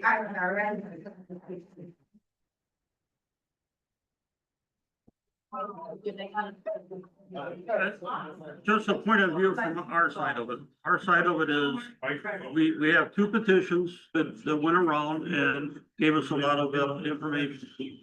Hang on, guys. We have to take each one of those line items and look at it and determine whether it's factual or not. we'd have to do that. The other thing is that we have, numerous, other people that have come up and made comments tonight that are different, and that's not what we already have, and we're gonna have to sit down and go through all those and determine if they're true or factual or not. And then we got 10, 12 letters that got sent today, which we have not seen, that you're asking us to make a decision that we can't have all the facts where we can get everybody's point of view. You know what, you are absolutely right, because we don't have a clue as to what these people are telling you were the truth, you're right. But So then you make gotta a investigate it, but I think Yeah. you're doing a good job. That's all, that's all. So does anybody want to make a motion? I'll make a motion and take a vote. Go ahead, Make a motion to take a vote. go ahead. Make a motion out loud. I'll make a motion to take a vote tonight On, on proposal to yea or nay on this PUD. straight up or down? Can we do that? Gotta have a reason. And what's the reason for turning? Well, start wetlands, the community. Safety, I think the legal reason, if you're gonna do a motion, is because it's zoned R2 and, R2, and it's a. and it's it, a and business. this is a commercial business and the Commercial two are business. Right. not compatible. Problem is that we do have short-term rentals right now on Saddle Lake that we're not regulating. We're about ready to. We need to have that conversation. You know, what if it, that's the problem. So we're gonna have to rezone this, we're gonna have to spot zone it to commercial. If, no, what other, now we're going into our short-term rental conversation. What other communities have done is they assess fees to make themselves whole, because these short-term rentals make it really hard for fire and emergency services. It's a real impact on the community. And also we aren't getting our taxes as primary residences. So we're losing a lot of tax dollars on these short-term rentals as well. But it's not a PUD. It's not a PUD, These- but these other this is short-term a rentals, PUD that. Single family. But this is a PUD that's a short-term rental. So, which I think on the face of our PUD is not allowed. There you go. So for me, it's, but I am very happy. I'm retired. I can't give legal advice. I am comfortable having a lawyer who's paid to do this, to confirm this, and then I'm very comfortable making a decision. So what if we vote and we vote it down? The guy still has the option to appeal. So. Correct. Correct. But you'll only be appealing the one reason that Josh is gives. trying to say something. You can appeal a PUD. They'd have to go to circuit court. What we can't appeal, you can't go to Circuit it. court, it wouldn't go to the zoning board of appeals. It doesn't go to the zone. It'd go to circuit court. So we really want to have a foundation if we're gonna turn it If down. they can't appeal it. But yeah. and if they're gonna appeal it, then we know that we're on solid. It's a month. And it gives everybody time as well to be thinking about short-term rentals. And we've got a lot of things to talk about with respect to what we want to do there. Yes, Is there a motion on the floor? there's gonna be.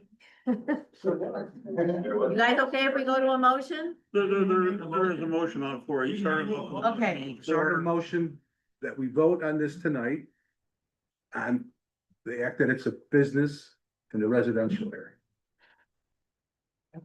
So your motion is to deny the Deny PUD PUD. application because it's an attempt to build in a commercial business in a area zoned R2.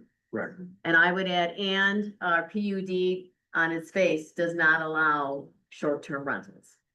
Second. Is there a second? You might want to add and other items, that we have received that have not been actually looked at. Is that in a motion? Well, you can tie it to things that we Can haven't. you say it? I don't know what you're trying to say. What I'm trying to say is that we have not addressed every concern that we have generated through public comment. Okay. And we need to make sure that we have those open, that we can still be able to address those concerns. Something come to mind? Everything that they listed in the petitions.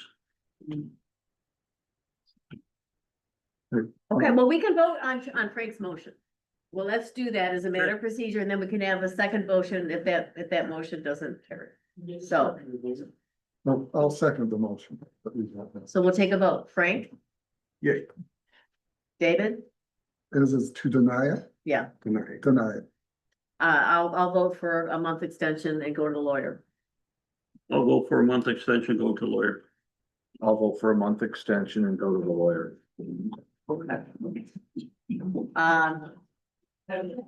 Do we want a second? Do we need a second? Do we need a second?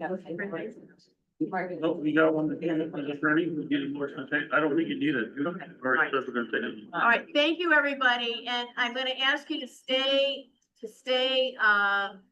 involved, please, on short-term rentals, yes. So, we now have to have a motion. Oh, Can't leave a motion.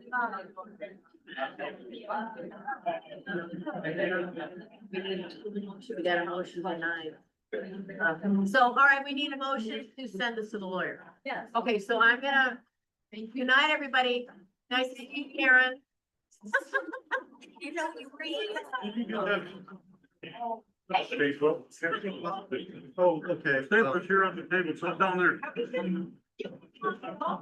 About solar panels and, that was what was in the paper. Was about renewable. Oh, the best.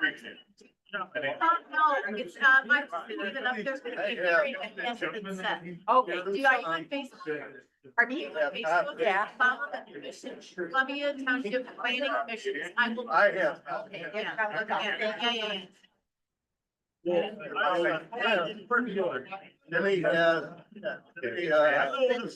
Thank you so much.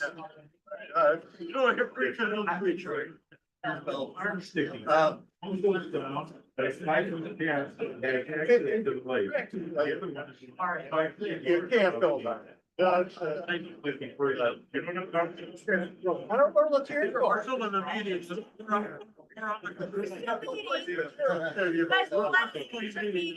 Thank you. There's a backyard, and we're still in a meeting. Take it outside. I'm gonna, You can speak outside in the parking lot. yeah. But we're still in a meeting, so we can quiet. Yeah, thank you for coming. Thank you, Thanks, everybody. everybody, for coming tonight. I'm gonna, Make a motion. to make a send it. motion to send, Not much too much faith in it. to send, 2 issues to our lawyer. One, is do the Michigan courts consider short-term rentals to be commercial property? Can you even hear me? I'm trying to make a motion. And if so do Michigan courts, Motion to what? do Michigan courts, a motion to have Would you lawyers. please go outside? We're trying to. Okay. Thank you. There's one soil evaluation site. Yeah. Not at this time. You don't need them. Thank you. No, we don't need them. We don't. The soil permits that. You got email? Can you scan it?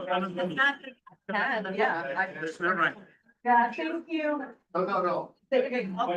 a motion to request our lawyers, That's where I get the word. a motion to request our lawyers to let us know if the Michigan courts are categorizing short-term rentals as commercial property and excluded from residential zones unless the township chooses otherwise. Motion to send it to lawyers. The question of whether Michigan courts are interpreting short-term rentals as commercial properties and therefore are excluded from residential areas unless agreed to by the township.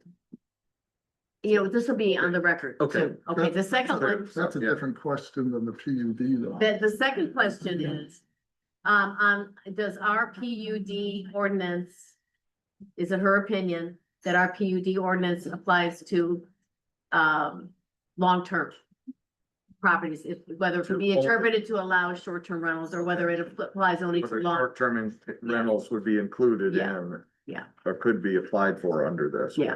Whether the PUD would allow for a short-term rental, because the wording of it is that it's a long-term residence.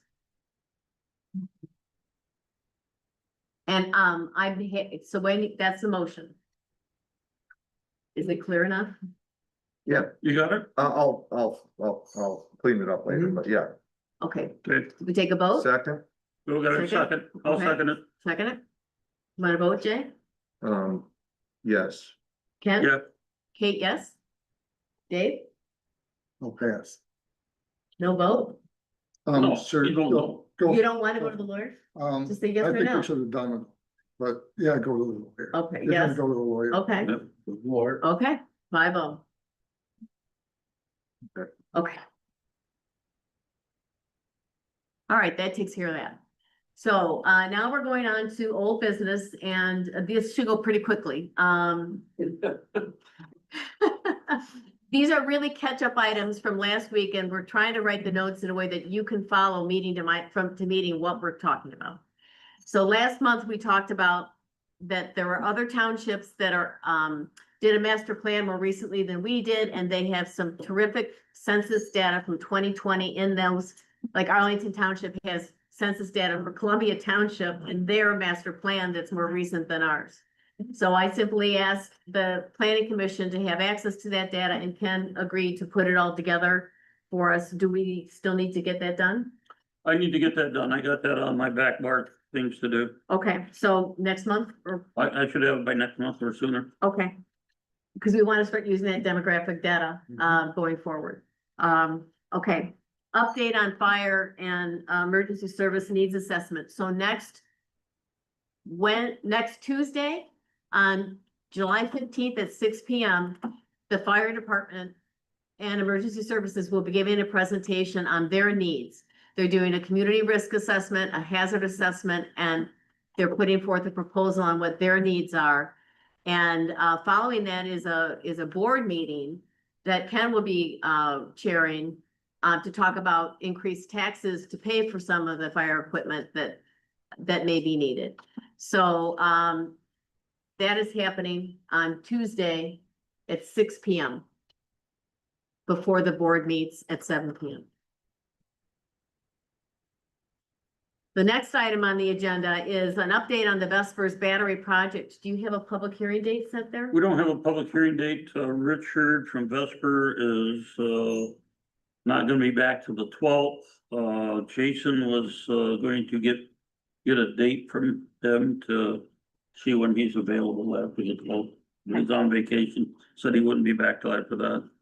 But we still need to advertise that real well to get it out. We were hoping to have a public hearing from Vespers in the near future to get answers to the questions that many people have in one place in one time. Gotcha, okay. That just hasn't. Have like a open house. A township board type. An actual, Question answer kind of. we'll actually have questions ahead of time for them that Okay. they are prepared to answer. You know, in one setting, Gotcha, okay. the planning commission will be there too. Everybody hears the same information at the same time, so a decision can be made. I take it you can read through the old notes to find out the history of this? Yeah, you can, but it's not easy. All right. Yeah, it's not easy. So anything else you want to say about that project? Well, it started off where the state of Michigan required us to have something done by November 30th and we couldn't come in line to what we wanted.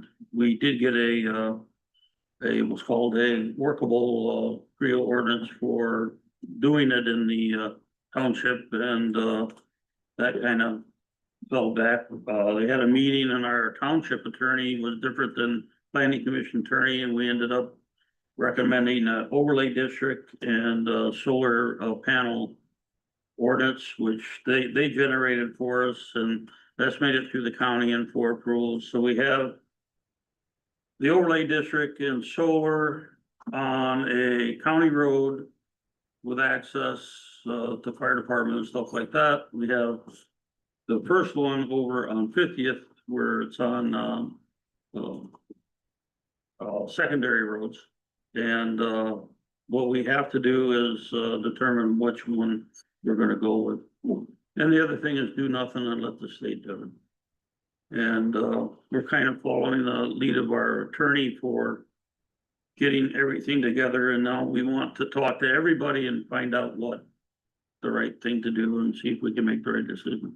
the big incentive, for our managing them, our having an agreement with them, was some grant money that was being offered. But that grant money is running out, with the city of Michigan. There's supposed to be another chunk of money, I think $300 million, but there are many people that think we'll never see it because all the money related to the infrastructure deal, anything to do with green energy, it's all going away.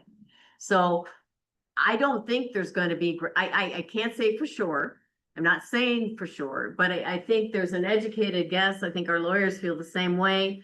There won't be grant money for us if so we're inclined perhaps to let the state just figure it out. And if they end up putting this battery plant in our township, we still have an opportunity to enter into what's called a host agreement with them.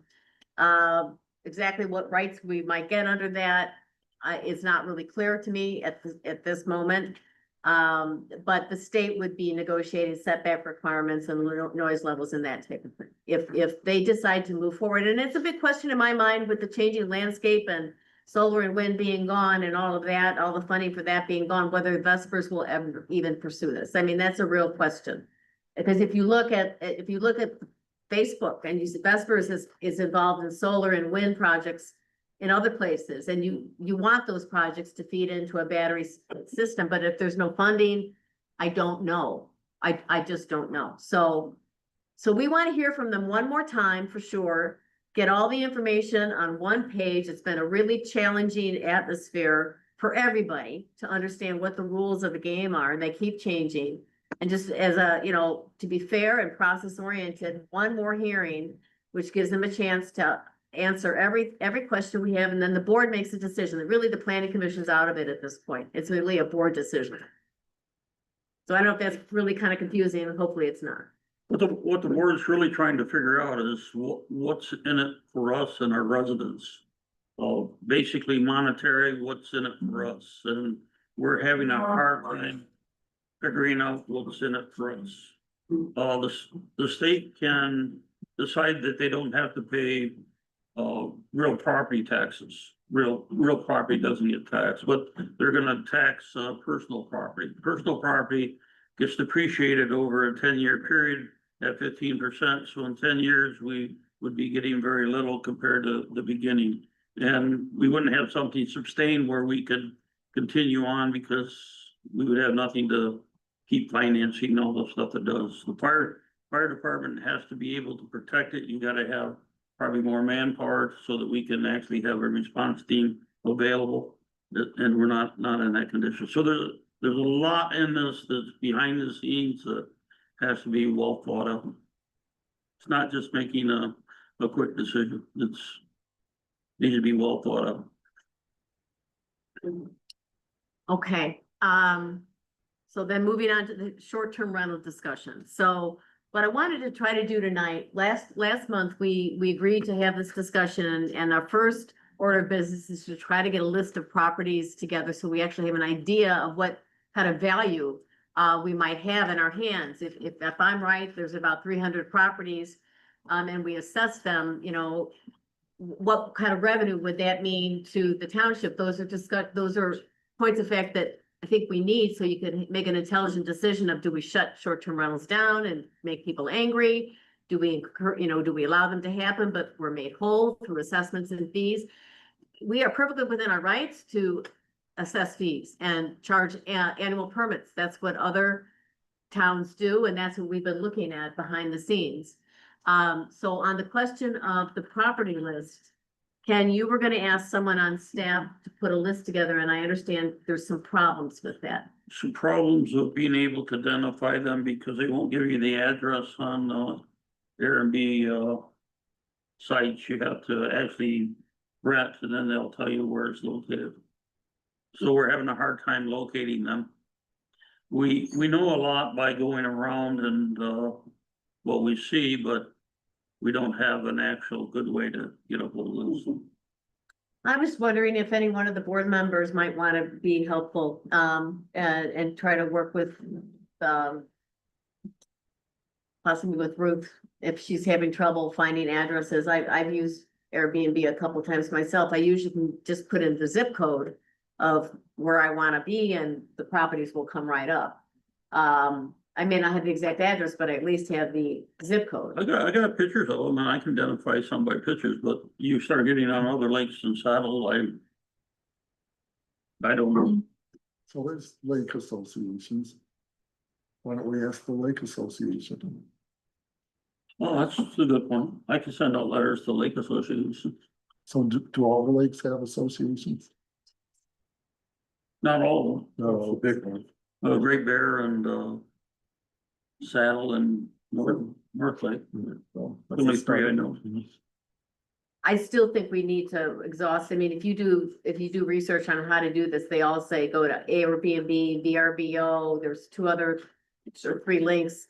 Yeah, are you able to be helpful on this? You're kind of computer savvy. Do you think if you sat with Ruth and kind of went through the websites, you might be able to help her figure out? Yeah, like you said, with the Yeah. zip code, we could kind of quantify. Yeah. It would be an estimate, but, Something.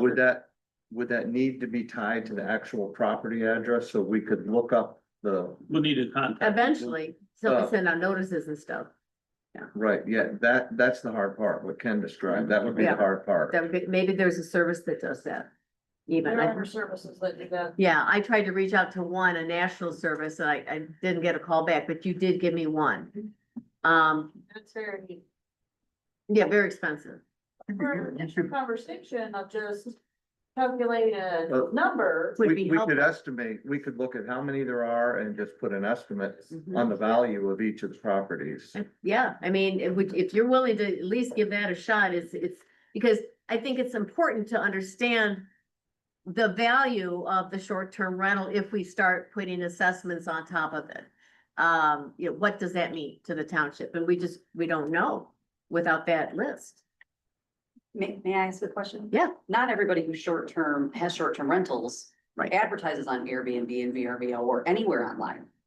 So how would this be, I mean, and I know this is true for every township, but how would you get a hold of that list? Are it neighbors telling on neighbors?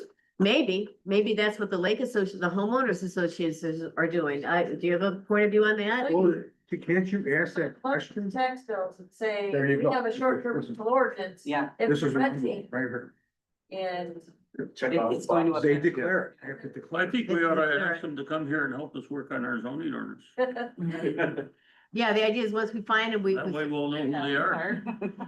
Well, are you willing, it sounds like you might be willing to at least spend a few hours with her on those websites and see if you Sure. can come up with sort of a macro number for us? Yeah, And I do think it's about 300 just based on demographic data that from the 2020 census in terms of the number of houses that are empty in this township. And of that percentage, how many are short-term rentals? And it's gonna be about 300.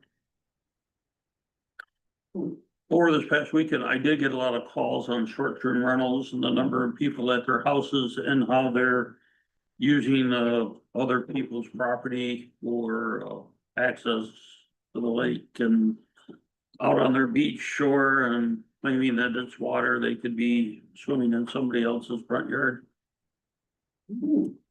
And I got quite a few of those, so a lot of people are not happy with it. A lot of townships just ban them all together. But if we ban them all together, we have to know what we're doing because Ken keeps making the point that I think is actually really important, which is that if you have a second house, you're not claiming it as a primary residence for tax purposes, which means we're not getting tax money from these short-term rentals. And that's a really hit for us. We really can't afford to do some of the things that we need to do. Can you explain that? How, if we pay more in taxes, you're getting less in taxes from us? No, our revenue is based on population. If you are a Who lives resident here? Oh, of Columbia Township, Okay. we get money for each person that's a resident. So when people come in and buy our property for second homes or to do rentals or to put in campgrounds and that, we lose the ability of that portion of property to become a residential with somebody living there full time when the census guys Doesn't get comes around taxed. and tags us. They Our take pocket- property where taxes. does our extra money go then if we're paying, non-homestead rates? Our- Then I'm just It curious. goes to the county and goes to the state. Okay, Well, no, we get a 1% fee for collecting taxes, don't get me wrong, but that's very little money compared to the Okay. state, Well, I we got appreciate you two- clarifying. because Yeah. two I hundred was and just trying to fifty-two thousand dollars from the state of Michigan for, by population. And Karen, we get 44,000 from, what's that from? We get another 44,000 from some tax and I don't know. collection. Well, I could be talking about the, Yeah. But I think what you're getting at, that along with the list of, an estimate of how many short-term rentals we have, is there a way that we can kind of get at Ken's issue of, okay, of these short-term rentals, if the average value of a home is X amount, how many tax dollars, just estimates that we're not getting because they're not principal residences? Is there a way to do that?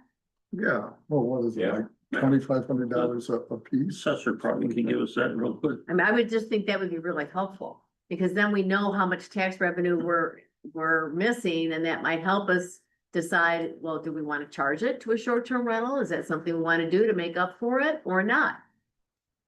But we don't know if we don't have an understanding of what the financial hit is, both in terms of the tax revenue we're not getting. And then the stuff with fire and Emergency service. it's a big deal. I mean, it really, it's a big deal. We were all volunteer until just recently. We have one full-time staff. Everybody else is volunteer. And yet we've got, come to the hearing, you'll see what's happening with their calls. Yeah. Are you also talking about, regulating them too? Because what you were just saying about, people using other people's property, we have some around Silver Lake that aren't on the lake, and if you look at the RPO, they advertise as lake property. And so that's what's happening. People are going to, they're pointing to an easement somewhere and saying that's your beach. Few years ago, South Haven, started cutting back on how many, short-term rentals they can have. And then they kept coming down over the years, and what we're seeing is the increase here. Absolutely, yeah. But South Haven has commercial properties to maybe make up some of that revenue that we don't have. So this is just, we have to have a comprehensive conversation about this. We have to just make sure we know what we're doing, because it's gonna have consequences no matter how it goes. It's gonna tick people off one way or the other. So we really need to have our facts together, and have a solid understanding of what it means to have short-term rentals, unlimited. Some folks do just put them, there's lots of towns that are putting moratoriums on any more short-term rentals, so that's a possibility. Getting rid of them altogether, I don't know how you do that when there's already 300, but there's probably a process, so it's complicated, and we really could use your input. Yeah. Like limit the time frame. You get one a month. You know, whether it's a whole month or 2 days. All of I that. mean, we have seen all types of things like that. All of that, yeah. A little bit of factual stuff, though, 51% of our properties, our parcels are not, owned by the residents of this township. 51%. Non-homestead, that was. 80% of our land is agricultural. So that was what I was gonna ask. What percentage of 87% the say. homes stay on Saddle Lake are full-time homes for people? That's what we're trying to get at. When I moved out So I there, I don't think there was that- like 10. The lack of revenue, I don't know if that's Harry, you know really how a many we got short-term now? rental problem. On Saddle Lake? Full-time, residents. Like on our street, I think there's 2 people that, no, the guy wasn't, I know. Last time it was, as far as our, on Saturday, we sent out 201 letters to property owners, and I would say 85% of them were out-of-state resident owners. I think it's about 300 total. I really do. I think, give or take. Well, but that doesn't doesn't mean that they're renting. That doesn't mean they're No, I rentals, think just means it they're- doesn't, no, Right. yeah. Right, so this lack of revenue that you're talking about, that these are not homesteads, that's not really a short-term rental problem, these tend to be second home That problems. just sit vacant. Right. Yeah, and we need, yep, You don't necessarily want that either, you know? I don't know that we can control that. But what we need No, to I'm do, saying in terms of not having people here. that hurts the economy in general. You know, if you're saying. Does that sound? What is microphones is making noise? Yeah. Is it mine? It's no, It's Ken, they say it's your mic.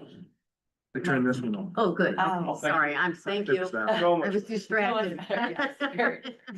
What I'm saying is, you know, a lot of these homes that are second homes, otherwise they basically sit empty unless somebody's there. And most of the people who own these, second homes, well, they have a job and a life wherever it is they live most of the time in order to pay for that second home. So it's not great for, I don't think, anything to have all these homes just sitting empty all the time. It's not good for the local economy, that's for sure. So that's something to consider. And if we're saying, oh, we're lacking all this revenue because, these aren't homestead, well, this is kind of the nature of this area, right? Like, I don't know where, where people who live here full-time, where they work or what they do, but I mean, we certainly don't live here full-time. That's, that would not work for our lives. Yeah. I'm sorry. Don't forget, they don't get the PRE on the property tax either. PRE stands for? Principal residence. After 18 Yes, months. right, uh, yes. For school. Yes. Yes, or A very large amount. I was just looking at demographic data earlier today and we have, I think it's 1,486 households in the township, according to the 2020 census. It's less than 1,500. It's 1,400 something. And these are full-time residents. Right? Yes, households. That's my understanding. So, of those, 30% are vacant. And, I don't have it in front of me. I shouldn't really talk about it. But I've got that data and the fire department will be giving that data at the hearing on Tuesday because it's relevant to the services that they provide. So if, that data will be at the hearing on Tuesday, but yeah, it's about 1,486 households. And they've got some vacancy numbers in there, demographic vacancy numbers, and of those, which ones are second or short-term rentals. So that's where I'm getting my 300. But I would wait till Tuesday and get that number in a PowerPoint. So I'm sensing agreement. You guys understand what we need to do. We've got to get a lot of information, a lot of factual information, both the pros and the cons, because there are pros and cons. There really are. I have no idea what kind of decision we should make, because either way we go, it's a very difficult decision. Let me just add, I don't know what you plan to do. Do you plan to ban it or regulate Airbnb? If you do plan to ban it, you should look at Park Township. They did have Airbnbs and they banned it completely because it wasn't in line with their community values. Like, I think you have a master plan as well. I don't know what's there. Maybe we should look into that. I think South Haven's put a moratorium on. They've done that. Yeah. Yeah. But I understand you put the money as well. Yeah. It's gotta be, and now you see why we're so pleased that you're all here, and it's intergenerational, which I'm really happy to see. Because the average age of the person that lives in this township is 44. But the average age of the person that comes to these meetings is like, I'm 68. So, we really need the input of the people that live here, and the average age is 44. So 54% of our township is under the age of 44. And so I'm so glad to see, so just can only encourage you to stay involved. They lied to the, The other thing I think to keep in mind with short-term rentals is that, there's a difference between some out-of-state person who's like in Florida, who comes and like buys a property and they just rent it out and who knows what happens and they leave. And a person who buys a house and is like, I can get it like once a month and rents it out the rest of the time, because that way somebody's there and then you're, and keeping it up and making sure, the lawn's taken care of and this and that and the other thing. So I think that's a really important thing to look at, because, when we say, short-term rentals, it doesn't necessarily mean some like random person who like came, there are a lot of those. Like if you go down to Florida, who knows who owns this place? We've stayed at Airbnb in Seattle. It was supposed to sleep 10 people. Well, yes, there were places for 10 people to sleep and there were 3 dishes and 1 small couch that actually would fall apart. There's like nowhere to sit, you know? This is a different thing. I think most of the people who rent a house here, it's their home, you know, and they consider it such and, you know, they share with other people and they're not. Yeah, they lock up all their stuff and have their own cabinets. Yeah, we've used Airbnbs that way. Yeah, so I think those are very different things and that needs to be recognized as well. How do you get everybody to the meeting to talk about it? Well, we've got Facebook, we have Facebook pages, where the planning commission has a Facebook page that announces all the meetings and what the issues are. The boards, I understand, going to start a Facebook page as well. So that should help right there. You always can sign up for notices through our website so that you get automatic notices and the agenda for both board meetings and planning commission meetings. I've been getting that for years. It comes right to my email. So if you haven't done that, sign up through the website to start getting notices for all of our meetings, our board meetings and our planning commission meetings, and then you'll know what's going on. Yeah. So none of those meetings are ever on a Zoom, so if you don't live here. You can be I'm pretty sure my husband's watching right now. So Yeah, that's something- yeah. It's on YouTube? Yeah, it's on YouTube. You go to the website, it's a little clumsy, but you can get there. Yeah, They're recording right now. yeah. Yeah, I can see there's a. Just can't get there. I'll focus in on you. You just can't get public The comment. owl there will focus in on you. Oh, I like, yeah, oh, that's cool. Technology, look at that. I looked. Yeah. Right, so Dave, or pardon me, Jay, thank you for agreeing to work with Ruth and see what you can do to come up with kind of a macro number of how many short-term rentals we think we have in our township. And do you guys have any comments on the 4 agreements that Ken gave us for what other towns are doing? Ken provided us with 4 agreements for what other towns near us are doing that do allow short-term rentals, just to kind of get a sense of how do these agreements read. And we don't have them on the agenda or in the packet. I'd have to go through them all and pick them out again, but I like the part that there are very clear, one of them had very clear penalties. Or if there are problems, and that they're. so that could be withdrawn. Thousands of dollars. Yeah. Yeah. So that's the way you would enforce it? That's how it is enforced. Otherwise, what's the point? Well, I get it, because we don't enforce anything right now, so we gotta come up with something like that. Well, that's It's the got- next and- problem. Yeah, it would have to fund the position that. Correct. Yeah, yeah, like the fire department. They do, some townships do every year. Hold on a second.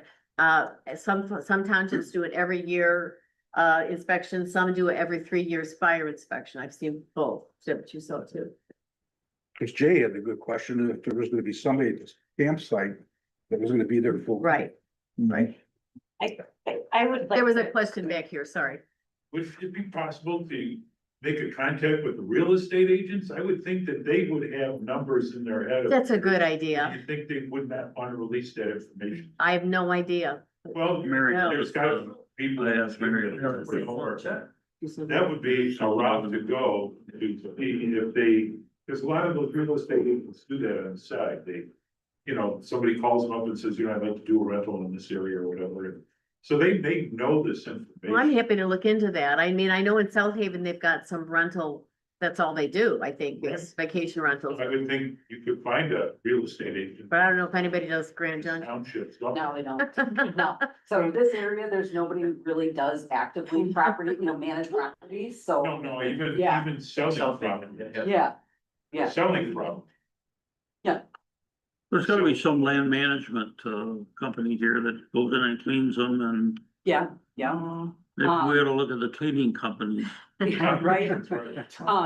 Just as a comment, so I do have a short-term rental here in Columbia Township. I have one in Bloomingdale Township as well. Bloomingdale Township just recently went through because they were having problems with some. They created an ordinance that was actually not able to be enforced, and then they went through and they kind of scaled it back, and now we have one. Okay. And it's basically like a health and safety thing. Like, we're gonna check out the septic systems. We're gonna make sure they're in good working order, that they're sized appropriately for the number of people in the home, what you're advertising to rent. Make sure you have a fire extinguisher, right? Things like that. So Smoke we have to detector. go through this inspection. And then if there was anything, of course, you'd have to correct it. Mhm. I believe they're doing an annual, it's 3-year inspection, I don't know, it's so new, but it was $100. It wasn't a lot of money, but it was. Earthquake. What they did when, they passed the ordinance kind of like under the radar, and then they notified everybody they thought owned a short-term rental, and you would be surprised how many people came out and said, we have one. Mhm. But just to compare numbers, there were like 50 something in Bloomingdale Township, which has a significant number of lakes. Mhm. So I think 300 is a little, Maybe I'm wrong. a little bit, you know, overzealous, but I mean, 50 to 100, sure, probably. We need to find out. Yeah. It's hard to know, for sure. So, thank you. And what was your name for the note, for the minutes? What was your name again? Me, No, you're Janice Havas. Janice. How do you spell your last name? My first name's Janis. Yep. Havas, Havice. Okay, thank you. The other thing I really wanted to point out is that, you know, it was proposed today to have like this campsite glamping. Completely commercial situation is very different than, so like every time I heard the word short-term rental, I kind of like cringe, because I'm like, that isn't what traditionally is a short-term rental, right? Yeah, I guess technically is, but what he was proposing to do is certainly not what people traditionally consider a short-term rental. You know, short-term rental is usually like a house, a condo, a something, you know, that is like a, I don't know what to call it, but Resort. technically it is short-term. Technically, it's a short-term rental, but it's in the sense that people would be staying there for a short period of time, but that was like a campsite, hotel, motel. I mean, that's not the same, so. It's like the, what is it, the Golden Domes out, in South Bay. Oh, Yeah. Right, yes, there's a Olympic thing, isn't there? Okay, so are there next steps for our next month meeting?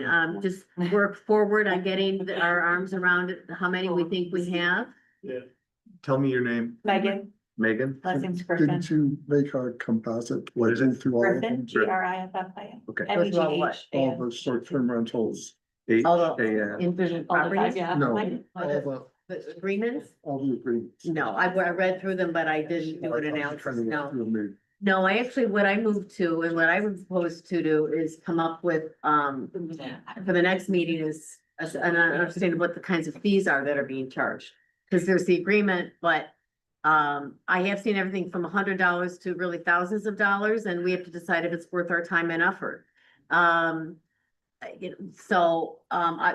Would you like me to do that? Would that be helpful to you guys if Ken's got a couple agreements, 4 agreements for us to look at on what the agreements look like, but none of the agreements talk about fees.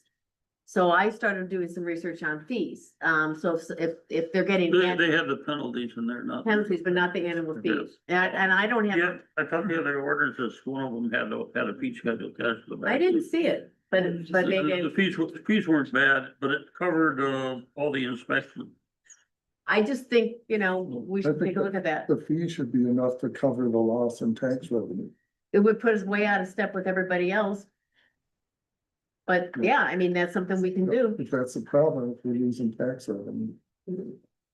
It's all a matter of getting an understanding of what it's meaning to us from a financial People like to standpoint. say it was South Haven charge. Yeah. We take Yep. $300, I thought I read. I What's don't really- remember.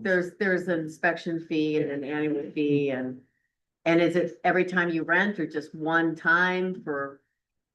I can provide some information on that next month if you want me to. Cause they're gonna go by somebody else. It would be really hard to, It'd probably be like a month. yeah, like or an annual fee. You don't know if that person even gets someone there for 2 weeks or. Really But if they're cumbersome renting for you it, guys just to say- follow. Well, that's the other, figure out right, How often right. they're renting and Yeah. for how many So you have to days. say, and- if you have a rental, you're assessed this month. Yeah, probably. And if you don't rent, it's on you. Yeah. Sorry, but you're There's renting in sometimes- in our community, so you're not pay. So would that be helpful if I try to put together some fees? So that we can compare that with an estimate of how many rentals we actually have and start thinking about what kind of energy we want to give this topic? Cause you're gonna have to raise enough money to hire somebody to enforce this. Right. Yeah, Right. that was the same Right. thing that came up at Bloomingdale Township, by the Yep. way. Bloomingdale Yep. Township is a very, very poor township. We're the poorest. And they have, are. Oh, okay. by metric, by far. They said there Yeah. was nobody who By could far. enforce, and the, county sheriff even said that they wouldn't enforce noise ordinances, which I was actually shocked by. Mhm. But they said we won't because there's no way to prove that they were yelling or loud or whatever 30 minutes ago by the time we actually get there. Anyway, it was just, there was a lot of conversation over the last year, so. And it's gonna keep going. Yeah. And it's keeps happening, so it's a good time to think it through and take our time and get the information that we need so we can make a good decision. So this is helpful, all of this feedback. So, is there anything else? Because we've got one final thing that we need to do, which is pretty boring, but, because we're gonna look at our bylaws, and some edits. You're welcome to stay, but I don't wanna, I don't wanna cut you off. Thank you for your time. Oh, just say bye. So the way they go. I didn't even know you guys were talking about this. I didn't even know everything. I know.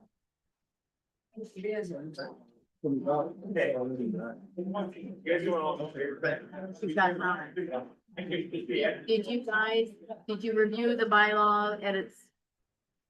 You, I gave you the packet. Did we? Yes. Agreed, with what you said, We, you're we just. did, yeah, so I just gave them back. Just vote on it. We voted on it, then I'll make them, Just ask everyone if they have any. Any questions? comments on it and any edits, forward. any questions, any edits, staying on the bylaws? All right, should we motion to approve? Tasha, do you have any comments on the bylaw? I get a motion and second. Can I have a motion to approve the edited bylaws as final? Make the motion. Anybody want a second? Somebody want to second the motion? Want a second? I can second it. I'll second it. For any money in that. Either pay or scale or anything like that. Probably just. It's in there, it's in there, Roll call vote then. roll call vote, Jay, up or down? Accept the bylaws. Yeah, no, yeah. Kate's yes. David's yes. And Frank's unanimous. I will, finish them and send them to you, okay? All right, the final thing is, and we can let this go to next week. We can move the open the parks discussion over to next month. Unless you want, I'm open to anything you want to say, but I want Why to, don't you just have a short little conversation about what we're looking for there and, so here's what I. Yes, but if you haven't, please do. We meet again. If you look at the master plan, it's clear that of the top priorities, this is one of them. People want parks and recreation. And, One of the reasons why about parks and Rec is because there was a multiple choice. Yeah, but this goes to the. There's like, say, pick the three things you want to know. You vote on. And parks and. the truth is, there is no, there's nothing here. There's not even a playground. oh, we got. baseball field here. It's not operable. Because they eliminated everything else. It's not that it's done. I got. There's not a need around here. This is parks and recreation. And with the average age of people living here being 44, that means they've got families and kids. Hit the swamp. And I want to have a conversation about it. At one point, we had a wonderful plan for the backyard here, and my understanding is there may be some DNR money, grant money that may be available. And, Yeah, Daryl, at the end of our tournament. I wanna have a conversation about, doing something fun in this township that my impression, people want it. Every time I see a survey, every time I look at the master plan, there's all kinds of areas of the master plan where it comes out that people want parks and recreation. My question And, is, why would they listen? What we really have is the Kalamazoo Trail, and you've heard me say this before. A woman pushing a baby is not gonna go on the Kalamazoo Trail by herself, unless she's packing. Somebody, a caregiver with a senior citizen isn't gonna take an invalid on the Kalamazoo Trail. But a nice perimeter parkway back here out in the open, would make the township more central. Developing our own yard makes it much more of a hub. If we could tie the Calhaven Trail to Yep. our parking, It kind of is. and then put in a bathroom there, and a bicycle repair. That's what the plan was. That's what And the then plan was. vending machine. But the thing is you gotta keep this up. Yeah.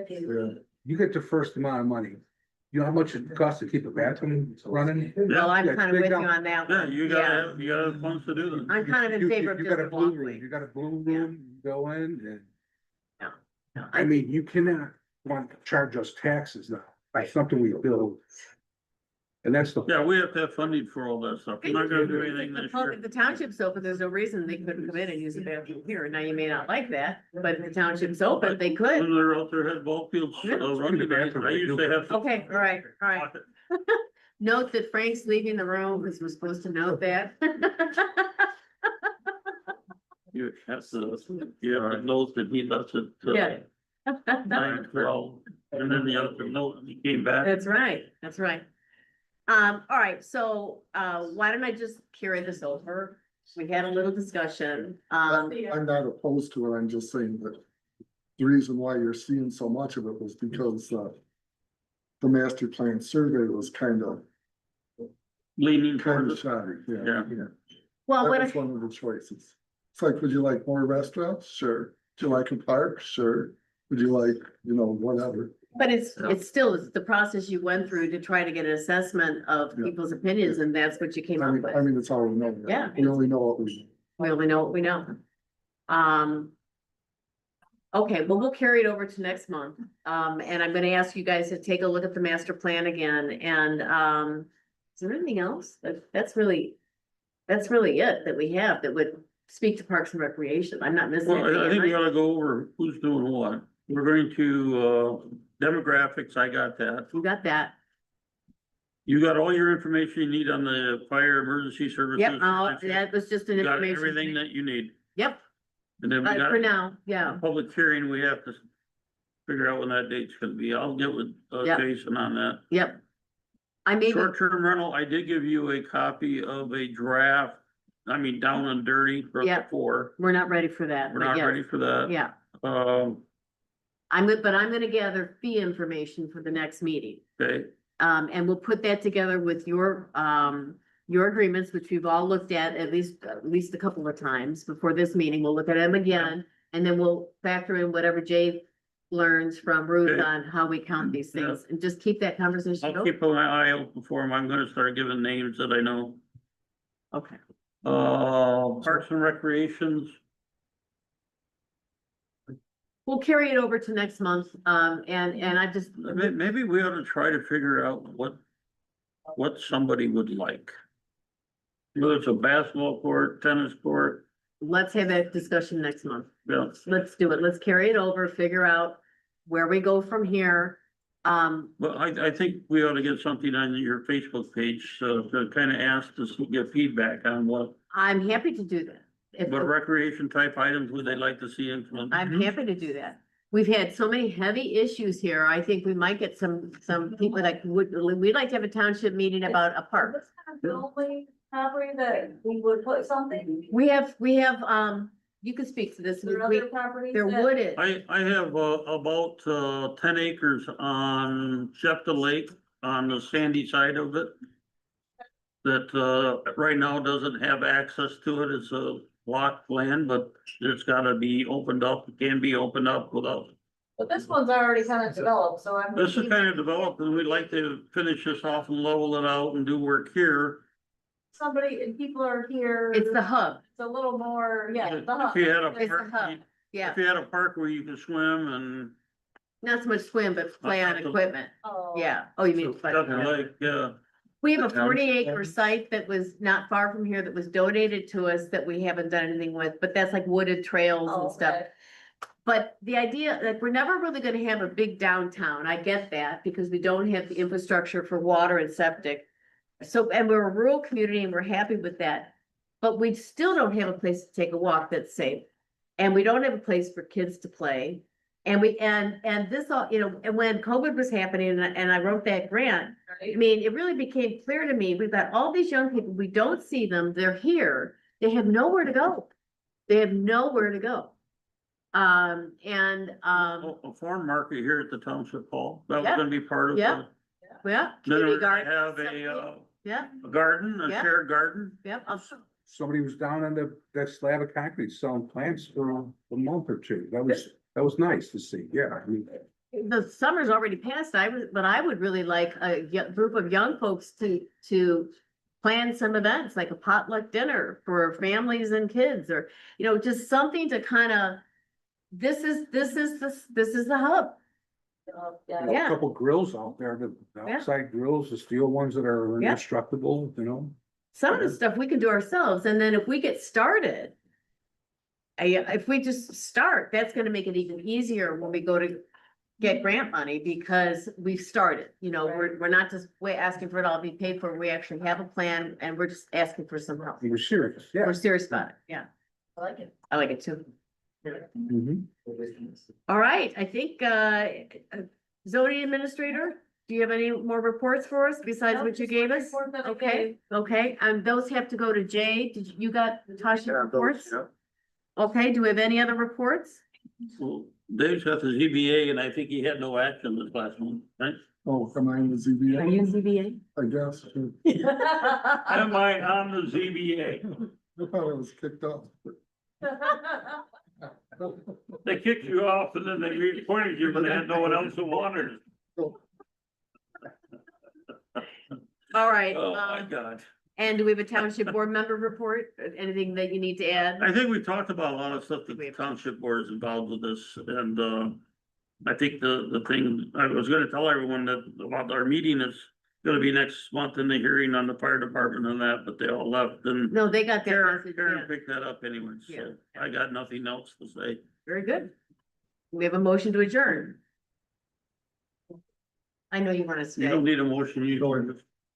You You can don't? call it as, Okay, meeting is call the closed. meeting in order. All right, thank you. So this is the What was the meeting original building they were put there. Oh, that's kind of pretty. How'd you do with the, meeting Now they're minutes going this time? Domes. Better? Yeah.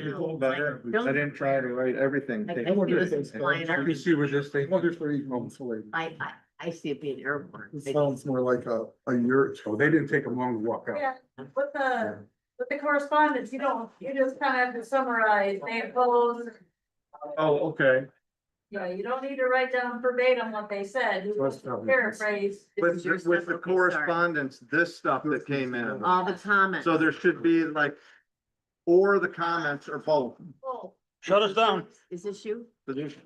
I'm shutting all Okay, off. so there should be a table with the person's name and Okay. the comment and a summary of the comment. yeah, yep. So what do we do with all these? Do I give you Jay? Who gets all these? Application. Mr. Spicer? What's that? What? Well, that becomes part of our record, so we have to save those because they're public comments, so we need a folder and they'll go to, Cara. Do you want me to put this in a folder for you or? Probably oughta. Or anything? We should have one of these in there and everything that she needs, That's the. we should have one of these full packages of I this. can give her mine. It's all put together. So that's something. And, we Fix our site plan review section. But they need to have something that they did some test or not necessarily have the permits for it, cause you kind of need, it's kind of the chicken and the egg thing, but I think there should be some sort of, yep, I had a perk test. this is their and packet right here. This is my the packet that I got. They gave me I can get a system, I haven't applied or something, but. You didn't get a packet? They didn't wanna Didn't you talk, get one? so.